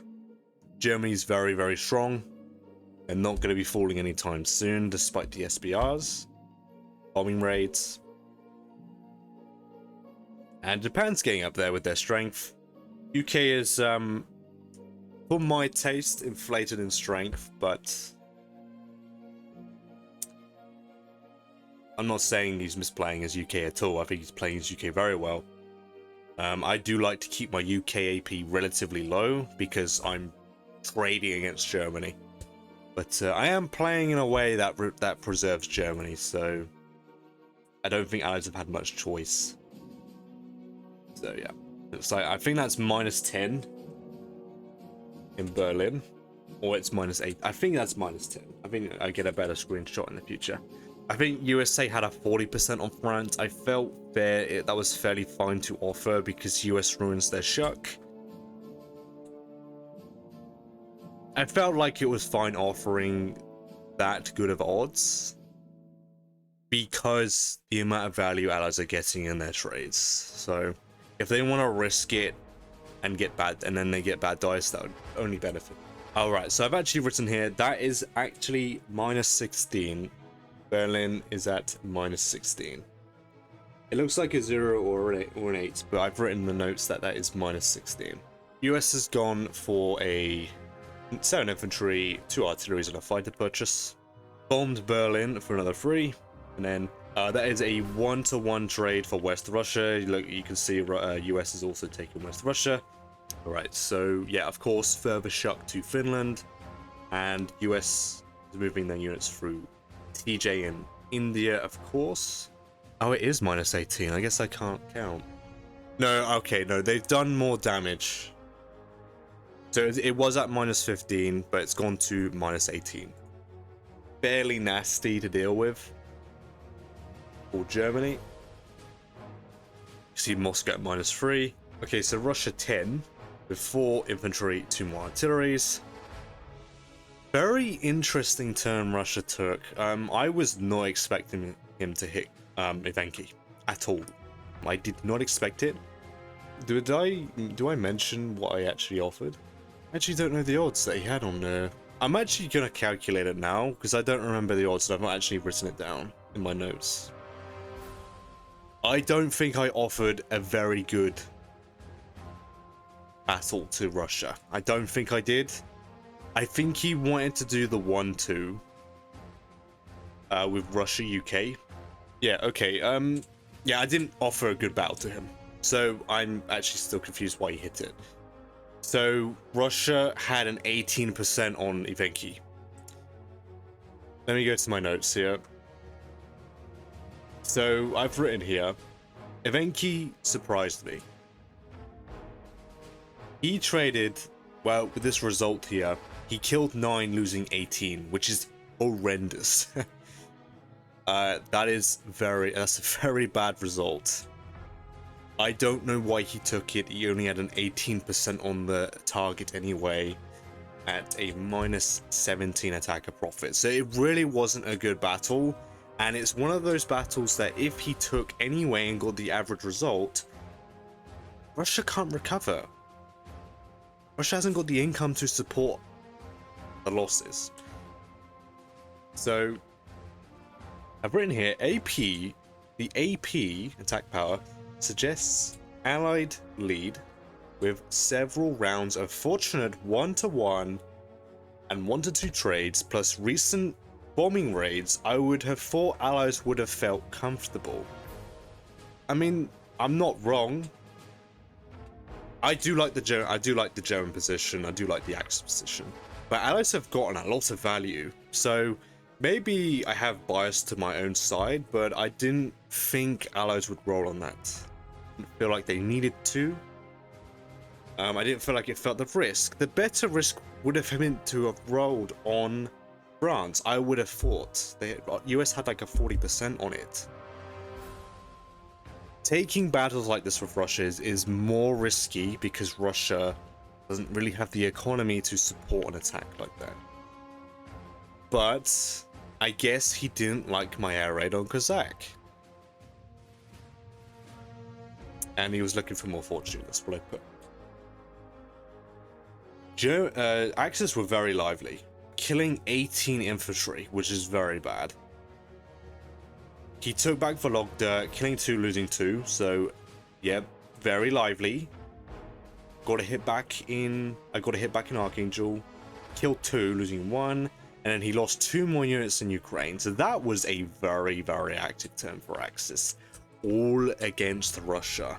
So Russia has lost, what is that? 23 infantry that round. Very, very bad. This is a turning point in this game, 100%. I feel like the game was fairly even. I suppose I can understand like the possible panic decision to hit it because of how big Germany is. That's a very big stack in Karelia, and of course the strong German core. And of course, you know, Germany's only really having to trade these 2 territories. So I suppose I can see like maybe there's a justification to hit it, but I didn't give him very good odds. I was fairly conservative with my Japan ground because of the amount of air I invested.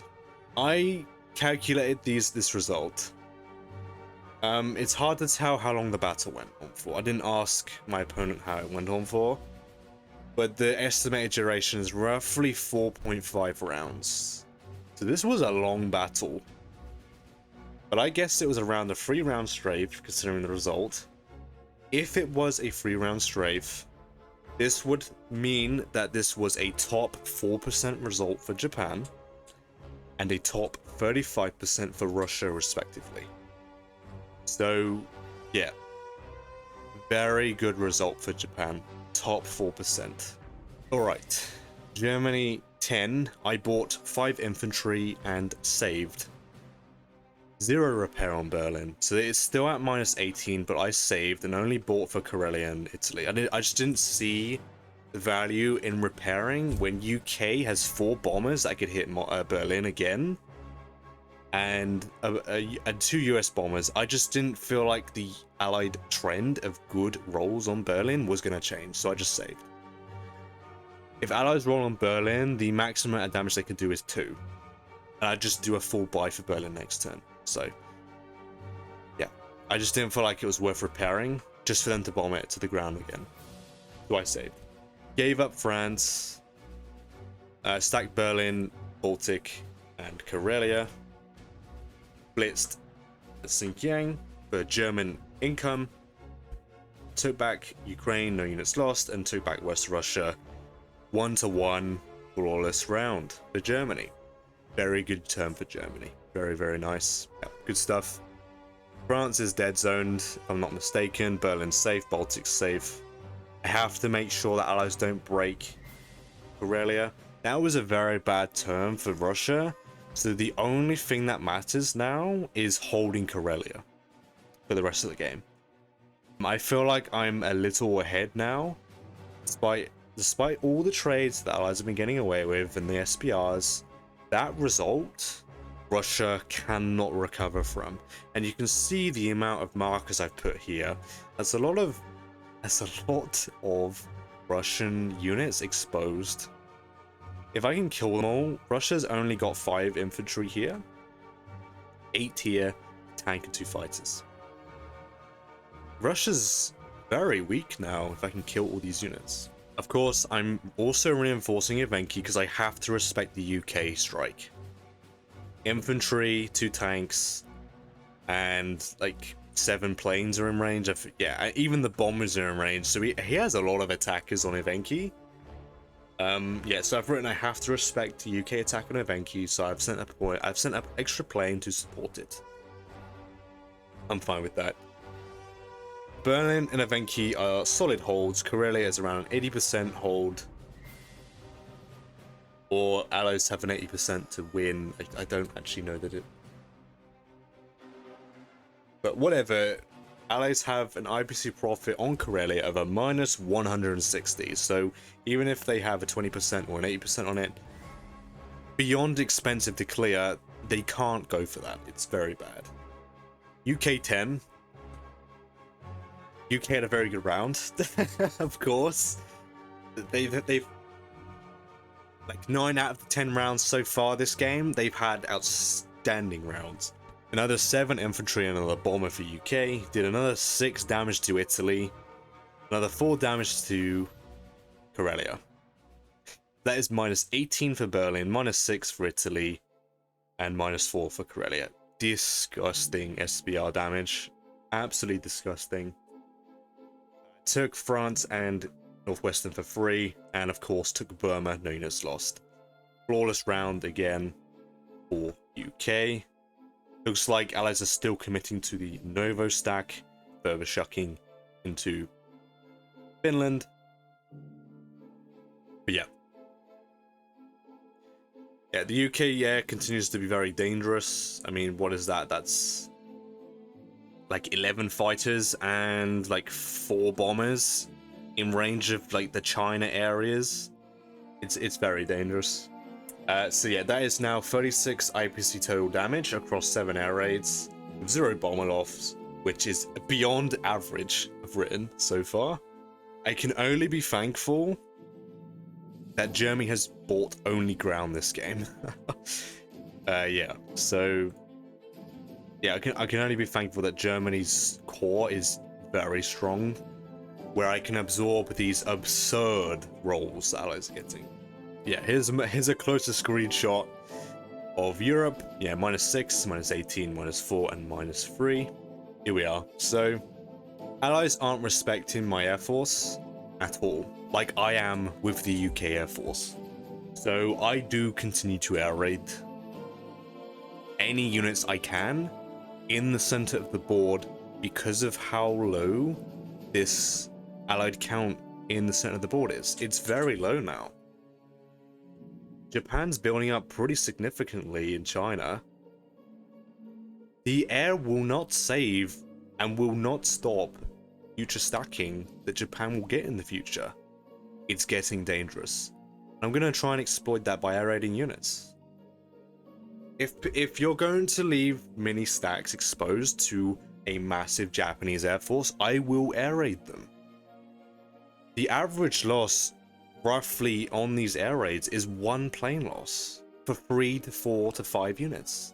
I'll take that. I'll take it. You gotta respect the air force and airstrikes opportunities. At the end of the day, these airstrikes are for the benefit of Axis and Germany in particular. They are worth it and justified. Japan with 9 infantry, 1 artillery, and another bomber. Yep. Continuing the plane purchases, of course. Killed 3 units in Archangel. No units lost. I don't know if there's an infantry there. We'll see on the casualties. I don't know if I might have sent just 1 artillery. If so, that's an outstanding result. If I killed everything and taking it with 1 infantry. I took Burma, killing 2, losing 1. Of course, killing 3 ground, losing 1 plane. In Caucasus, as an IPC neutral engagement, which normally benefits allies, but allies can't keep defending themselves with this low of a unit count in the center of board now. I do think Russia taking the role on Evenki was a mistake. even if Russia got the average, Germany could still defend themselves in Karelia and still support this against the UK strike. That's why I'm still confused he went for it. Yeah, continue to stack Yunnan. I'm keeping the stack here just to keep allies humble in Persia so they don't send too much out. Because eventually this will just go out through here anyway. This is like a fake out for the most part. But it does keep allies humble if they move too much into Persia. So I've written here, UK has made the mistake of not flipping Xinjiang.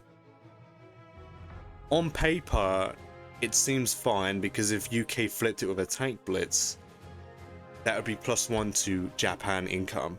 But since he didn't do it, I can stack my planes and double stack Evenki and Xinjiang. This will finally pry away this position from the Allies. They can't hold this anymore. There's way too many ground. There's way too much ground and planes on range. Yeah, so I've left 2 notes here. Germany will have to help defend these 2 territories. Again, the UK strike is surprisingly strong, so I have to respect that. I'm air raiding him, and I do not want him to air raid me back. Expanded view. It looks like I stacked 36, and I think I'm offering this fleet. I've left the units in the transports that UK doesn't air raid them, so I am threatening to cross here and go for Madagascar as well if he lets me. Yeah, and the units in the transport are protected. Unless he kills the fleet, of course, which I'm kind of fine with. If he wants to trade planes for majority ships here, I'm fine with that. That sub in the Pacific is going to go harass the US transports in 11 if I can get there. Or 10, I think. Here we are. Yeah, a big -20 for allies. And Japan, well, the Axis now have the AP lead after Japan's turn. US will still knock it over to Allied favor, but that's a pretty significant loss of Allied material. And you can see Russia's at 27 attack power in comparison to both Axis members. Not sustainable. The Allied air investment will not save Moscow in the long run. They will run out of units in the center of the board. It's actually quite dire now. So USA 10 with 6 more infantry, 1 artillery, and 2 more fighters. Like he's committing to air to try and like get over to Moscow eventually, I think. But it is good to buy air. It's a pretty significant ground force, and the air is always good to support such an attack. Took Kazakh. Well, actually didn't take Kazakh, killing 1, losing 1. And West Russia was another air raid, so US has done 2 naked air raids and lost no planes so far. Of course, US server shucked into Finland, and they're moving up through Persia still. Alright, Russia 11, with 4 more infantry, 2 more artilleries, blitzed Kazakh, took back West Russia for free, took back Vologda, no units lost, and killed 2 units in Archangel, no units lost. Now, this was a flawless round for Russia, but you can see the unit bleed. That is another 5 Russians that will be falling, which I'm very happy with. Unfortunate that they were flawless for Russia, but he could get quite a few hitbacks if he's lucky enough. But still, that's 5 more Russians I get to kill. And yeah, move back to Moscow. And stacked Caucasus. So this is going fairly well for Axis now. Like, allies are having to completely flee back to Moscow now. Japan's getting there with their strength in China, and Karelia is fairly unbreakable at this point, even if allies have odds. Then we can go for a retake with Japanese air support to stop retaliations. So the buy for Germany, as I've done a precise screenshot here, is 12 infantry, repair 18 to Berlin, and 4 to Karelia. Fairly disgusting. Italy will remain broken, because there's no real point in repairing it. I don't have the economy to support it anyway. Looks like I took back France, killing 1, losing nothing. Took Archangel back. I've written here, glad I overcommitted, because he actually got a Snake Eyes. So, incredible value for Russia still, despite the units I get to kill. But I did take the territory, which was what was important and why I overcommitted. for this potential result is because I needed to blitz tanks across to Evenki, and of course send the ones to Evenki to here, because I have to respect the UK air still. If he feels desperate enough, which will be fairly justified because of that Russia outcome, he will probably try a roll to strike one of these areas. If he can kill especially the bomber squadron I have here, if he can kill those bombers, that's really good value, because that relieves pressure on the Atlantic Sea zone, and of course pressure on Moscow and everywhere else. So I am playing fairly conservative here because I feel quite ahead now. Luck strikes in my favor. UK with 4 infantry, 2 fighters and a destroyer. Tried bombing Berlin. Did bomb Berlin for 4, but lost 2 bombers. Very generous snake eyes there for the German factory there. Very much needed. I will say, considering the amount of value Allies and UK in particular have gotten on their turns. Bombed Karelia for another 2 more damage. So I have to repair it if I want to use it again. Took France, mini stacking it. No units lost. Kind of suspected the France stack because of the complete lack of attack power from Germany on France. But if Allies go for it, it's not that detrimental. It's fairly manageable, actually. Because, well, I mean, I say that, but UK's got their planes here. But Berlin should be relatively safe. It's not ideal if Allies go for the France stack, but it's manageable. The only thing that matters is Berlin and Karelia hold now. I hit West Russia, killing 2, losing a tank. And took Burma, no units lost. So, a mixed bag for UK. In comparison to all the other turns, this was a terrible turn. Very nice hitbacks. Well, very nice 2 bombers killed on that SBR there. Very nice. So I've actually tallied up the UK and Japanese air forces so far. So UK has 13 fighters and 3 bombers total. And Japan has 10 fighters, 6 bombers. So a very large air game. Even US is getting up there with their planes. I think US has 2 planes in eastern United States. So yeah, a pretty big air game.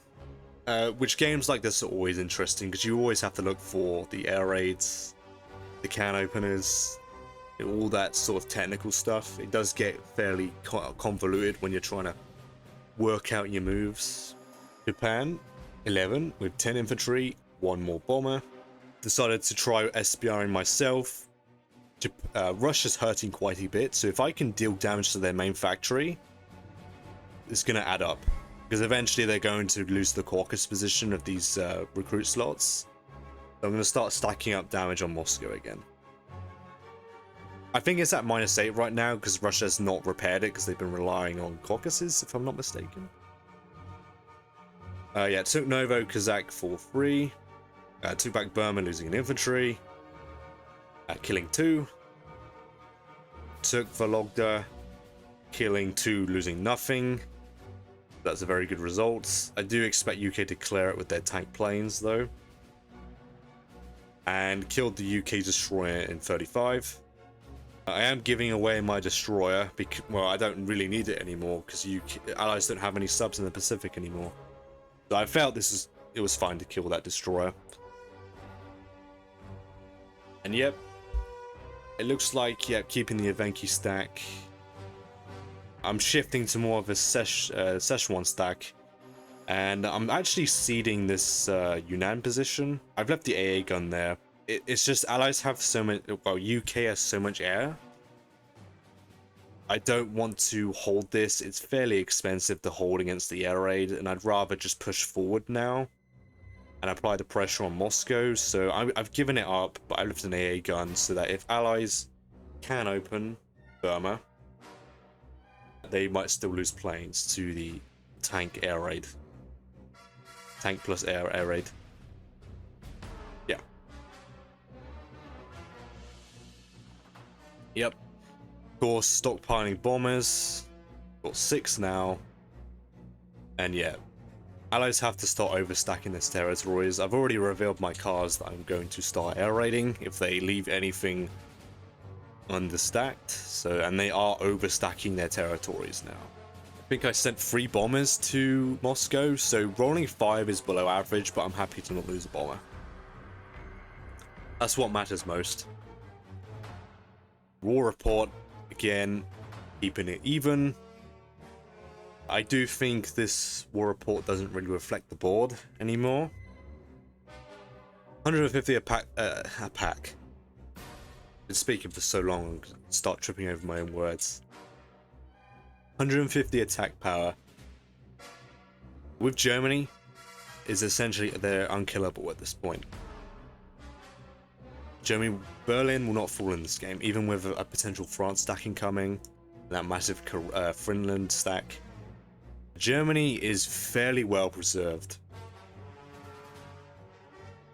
And backing that up is the Japanese Air Force. Russia, Moscow, the center of the board completely is just lacking strength. It is only a matter of time before Japan starts stacking on the Moscow border. I've actually written here, I'm looking to stack OVO J13. The stack will go here and meet with this one, these reinforcements, and these reinforcements. It's unstoppable. Russia doesn't have the threat to attack me anymore, so there's no 1-2 threat. It's non-existent. It just isn't. Japan's got too much ground that can threaten this J13. It's going to be an unstoppable stack. USA 11 here, with 9 more infantry, 3 more artilleries. Bombed Berlin for another 4.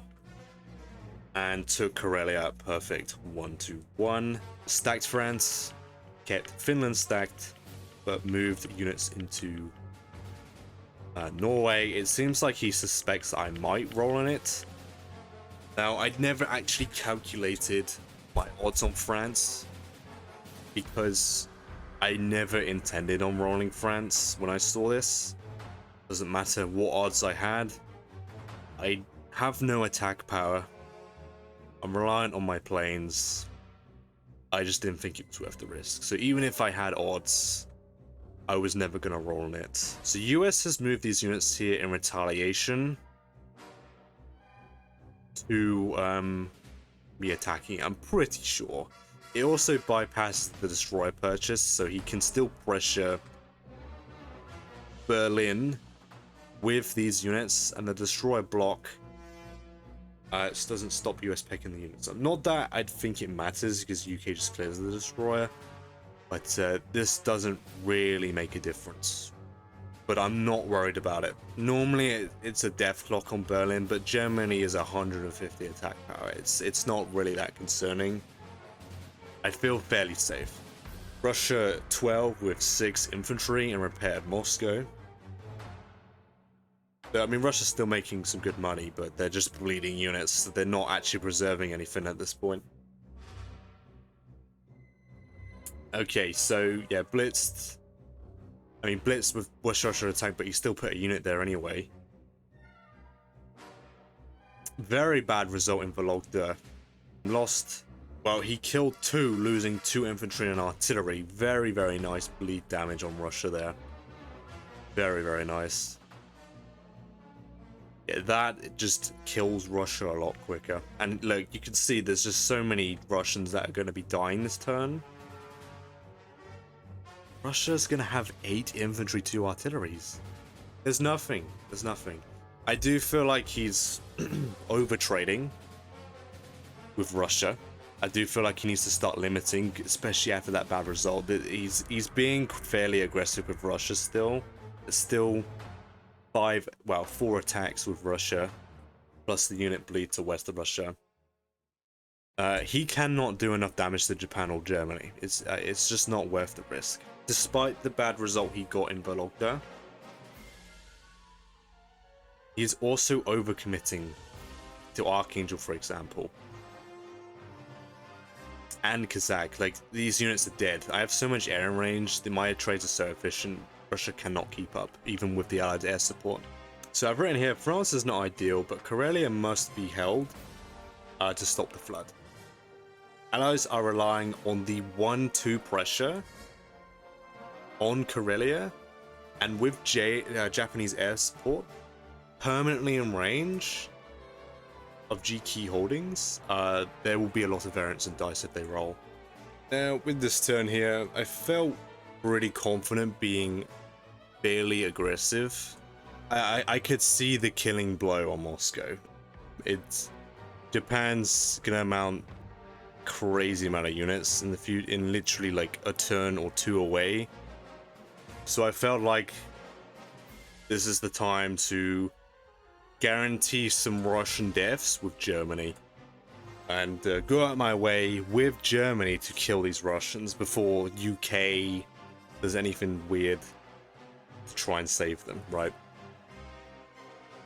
Germany with 10 more infantry and repaired 8 to Berlin. I don't know if I repaired or even deployed in Karelia, because the only thing that really matters is defending Berlin, and, well, defending Berlin most of all. I had a huge stack of 14, so I didn't actually need to repair this. And Karelia was very safe since he didn't shuck into Finland. And of course, I have my entire Japanese air force in range of Karelia, so if Allies try 1-2 Karelia, I could just commit Japan to it. I could bring back the majority of those units in Baltic back to Berlin. There was not a concern. I didn't calculate my odds on dead zoning because it didn't matter to me. The France stack didn't matter to me in this game, because I know Berlin can hold. Germany's just too strong.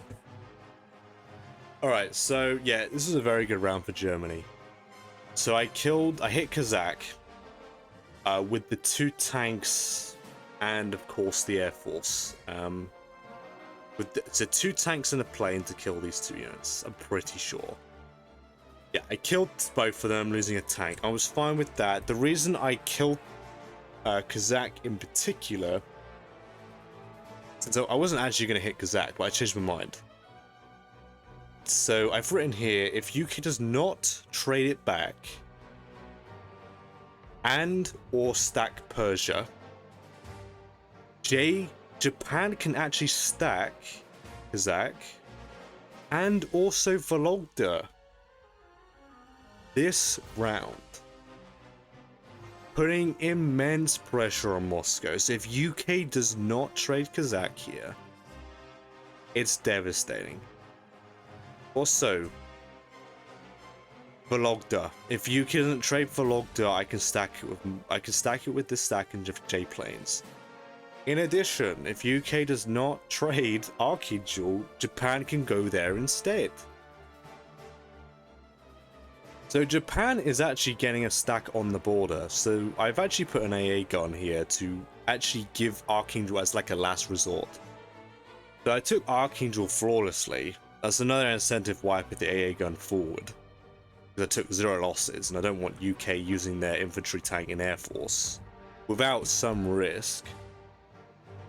I killed Ukraine because I'm pretty sure I had no units in range, because the only thing that mattered the turn prior was holding Karelia and Berlin. So I didn't have any units in range, but I got lucky. He missed and my tank actually conquered the territory and stops UK doing any weird moves with their tank and planes in Europe. And took West Russia, no units lost. So that was a very good round for Germany. Only losing the tank in Kazakh. Killing a bunch of Russians in the process.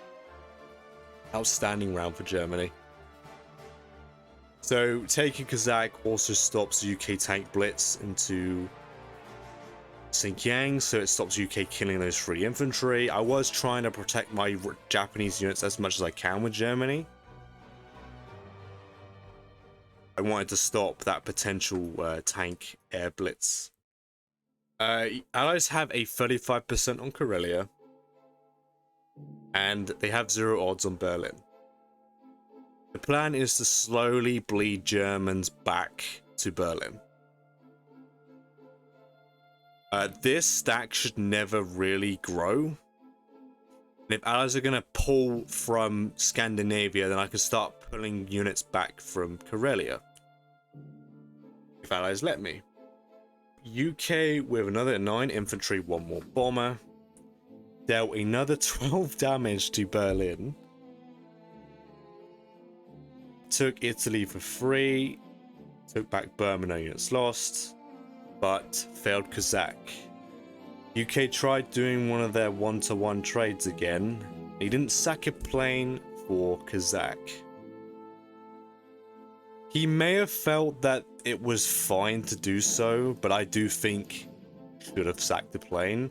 It's like I said previously, I can stack Japan here and also stack Japan here, or here.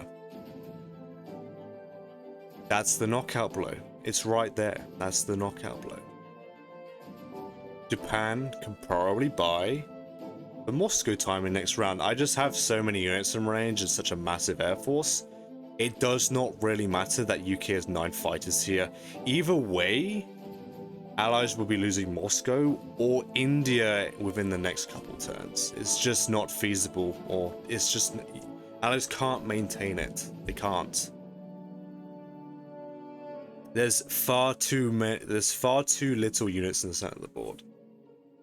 So he failed Kazakh, he failed West Russia, killing 2, losing 1, so that was a good ratio still, and took Vologda 1-to-1. So Allies are still, well, UK is still being very efficient with their trades. I just do think they should have sacked the plane for Kazakh. I think the thought process was that this is blue, so there's no Japanese factory. So I've written down here, as you can probably see if you look at Caucasus, a fairly juicy target of unprotected units once again. Once again.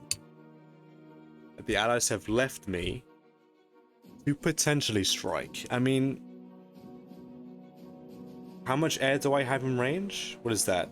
9? 12? 15 air in range of Caucasus? If your opponent has shown like a tendency to airstrike, you should be a little bit more cautious, I do think. Of course, if you get lucky and you get loads of hitbacks, then it's fine. Of course it's fine.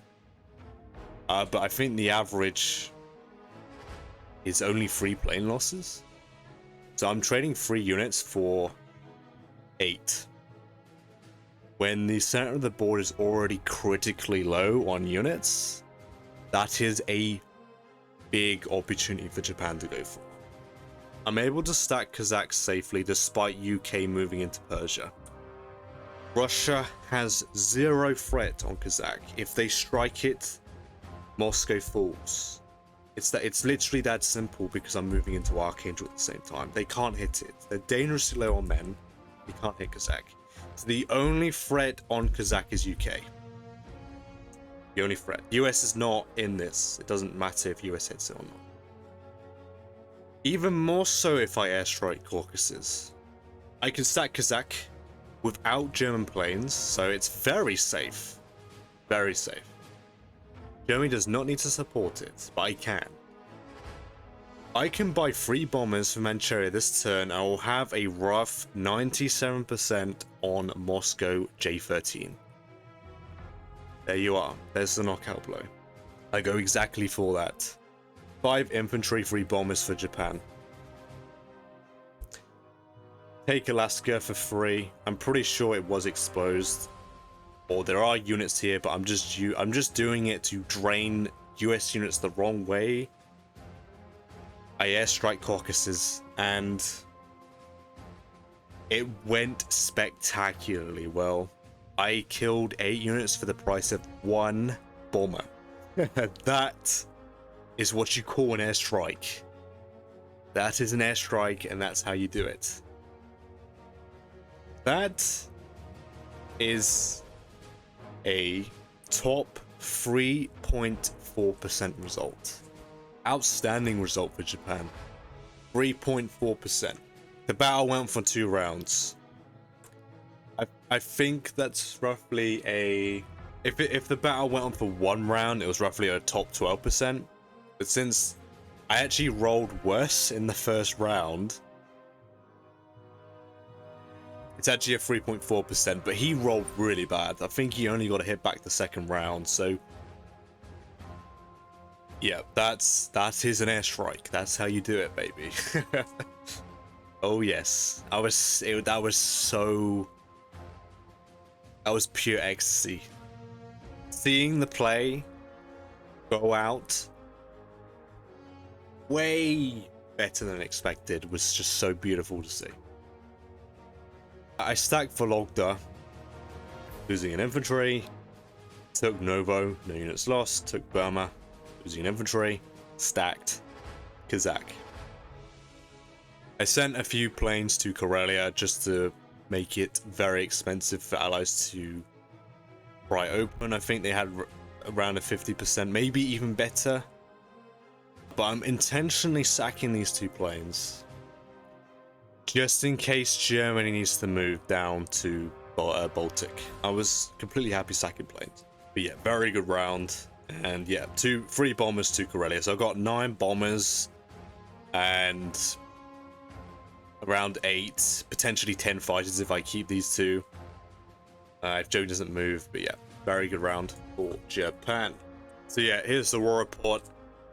You know, still fairly even, but all that attack powers in UK and US, Russia is nothing. Like, there's just nothing in Moscow. As of right now, Moscow's around the 98%. If UK strafes Kazakh for 1 round and then teleports the Persia units, any that survive, into Moscow, which you can do, so if UK moves units from Moscow to Kazakh, and then UK also moves units from Persia to Kazakh, you can teleport the Persia stack into Moscow. Very good move if you can pull those sort of strafes off. So if UK strafes Kazakh for 1 round, and any units that survive go to Moscow, my odds go from a 98% on Moscow to a 70 to around 80%. There is some variance because of I might not have these 2 fighters in Karelia if Germany has to step off. If UK does such a risky battle in Kazakh, I can just delay for a turn and buy 3 more bombers, and I'll have even more units from China move into Kazakh. So I don't have to take the 70-80%, I can wait until next round. So there's no way allies save Moscow here. It's just not happening. So allies need to figure something out now. They either roll on Karelia, which I don't think it's impossible, but it's very expensive to roll on Karelia. Berlin, they will get 0 odds from me. They will get 0 odds. Here we are, USA 12. With 7 infantry, 2 artillery, and another bomber. Tried bombing Berlin, losing 2 bombers. Yeah, very, very good result. Yeah, like, considering the situation, the Allies are fairly far behind now. Results like that makes a game like this, like, comebackable. It just isn't. Yeah, despite how good the rolling has been for allies, the dice have shown up when it mattered most for the Axis, I will say, 100%.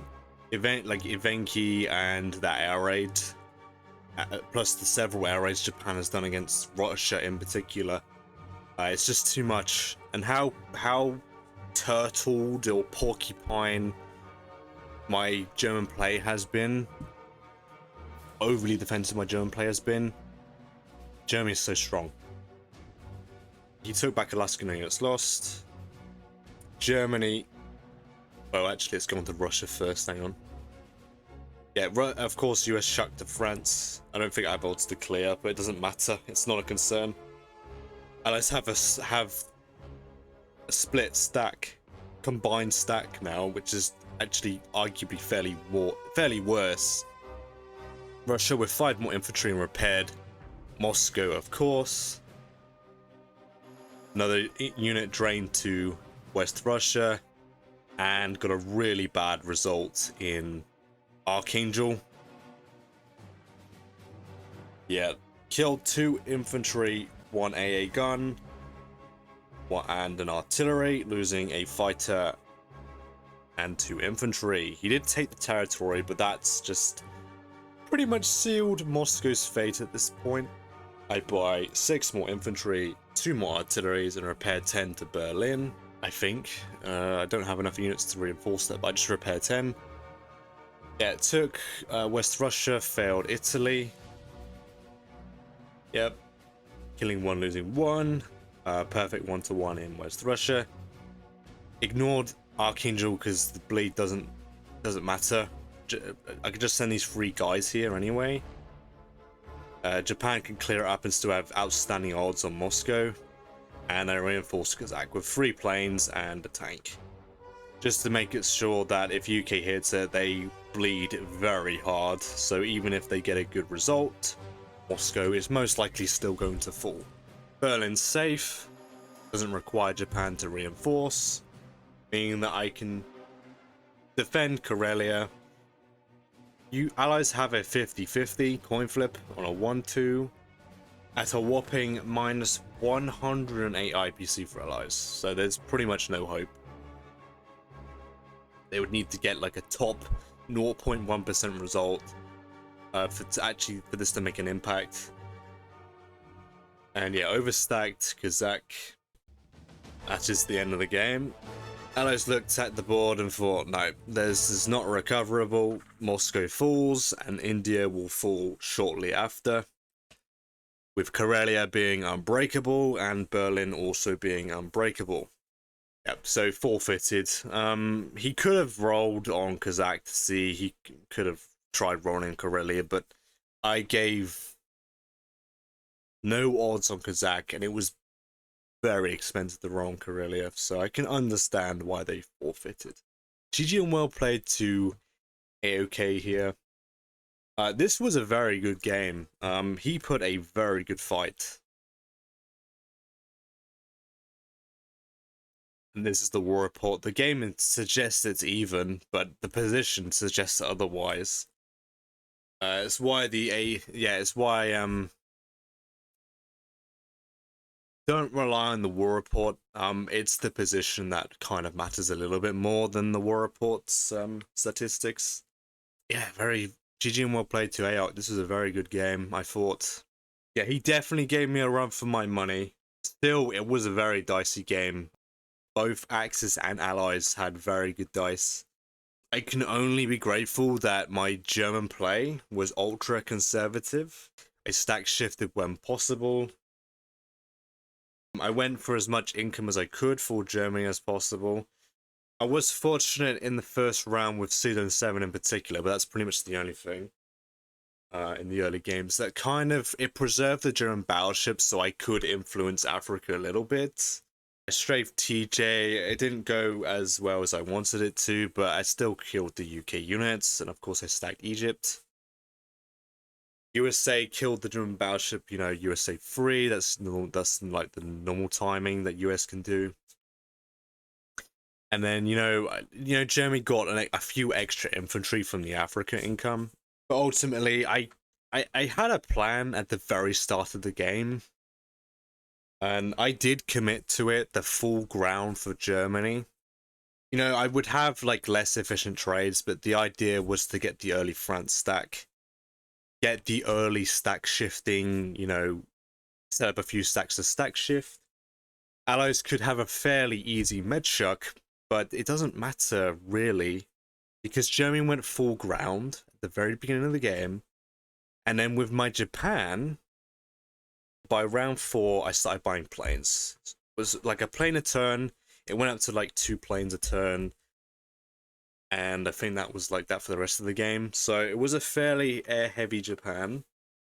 Only relied on the Manchuria IC. And yeah, I played pretty defensively with my Japan because of the UK counter air force. He was threatening, can openers, air raids as well. But he didn't respect my own air raid opportunities. And he allowed me to go for some battles. Of course, if he got good hitbacks, it would be a different story. Of course, the game would have been a little bit closer. But when I'm calculating these air raids, I'm quite satisfied. Like losing one plane, maybe two planes. I can kill like more than double what I'm losing. Not in value necessarily, but in unit count. Yeah, so there's only so many units that can be deployed in the center of the board. And yeah, that's kind of what I was going for. Specifically targeting the Russian units. And the turning point for this game was definitely Evenki. I don't know why he rolled on it. Maybe the 1-2 Russia UK strike was good enough, but I don't think this threat was good enough because Germany could just simply reinforce with tanks and air and still defend Karelia. Yeah, very good game. I do think he made I do think he made a couple mistakes. I don't know why he rolled on Evenki one thing, but I think he committed fairly hard with the amount of planes in the center of the board. Normally that's a good thing, but he had so much anyway. It didn't. I don't think it. It was just overkill. It was just overkill. If he kept some behind in Finland, he could pressure France and Berlin a little more, so I wouldn't be able to hold my territories as cheaply and send as much to Karelia as I could. It's that simple, I think. But despite that, yeah, AO played very well. It was a very good game. Yeah, fairly evenly matched game. He just didn't respect my air force. I think that's kind of what cost him, and of course, the bizarre roll on Evenki. I don't understand that. Maybe I missed something, but maybe that was the YOLO allies needed to go for. I do hope this was a fairly enjoyable game. This was far longer than the first two episodes. Yeah, I appreciate all the comments, the likes, the subscribers recently. I do hope you guys enjoy the videos here. This format is pretty, I don't know, it's like a casting, I suppose. I could probably expand to other people's games or high level, like top player games, or I just stick to my own games. Maybe I add something in my commentary on other people's games. We'll see if I take this idea anywhere else. But hopefully, this format was pretty digestible. Yeah, as always, thank you so much for watching. Appreciate your time, and I'll catch you in the next one.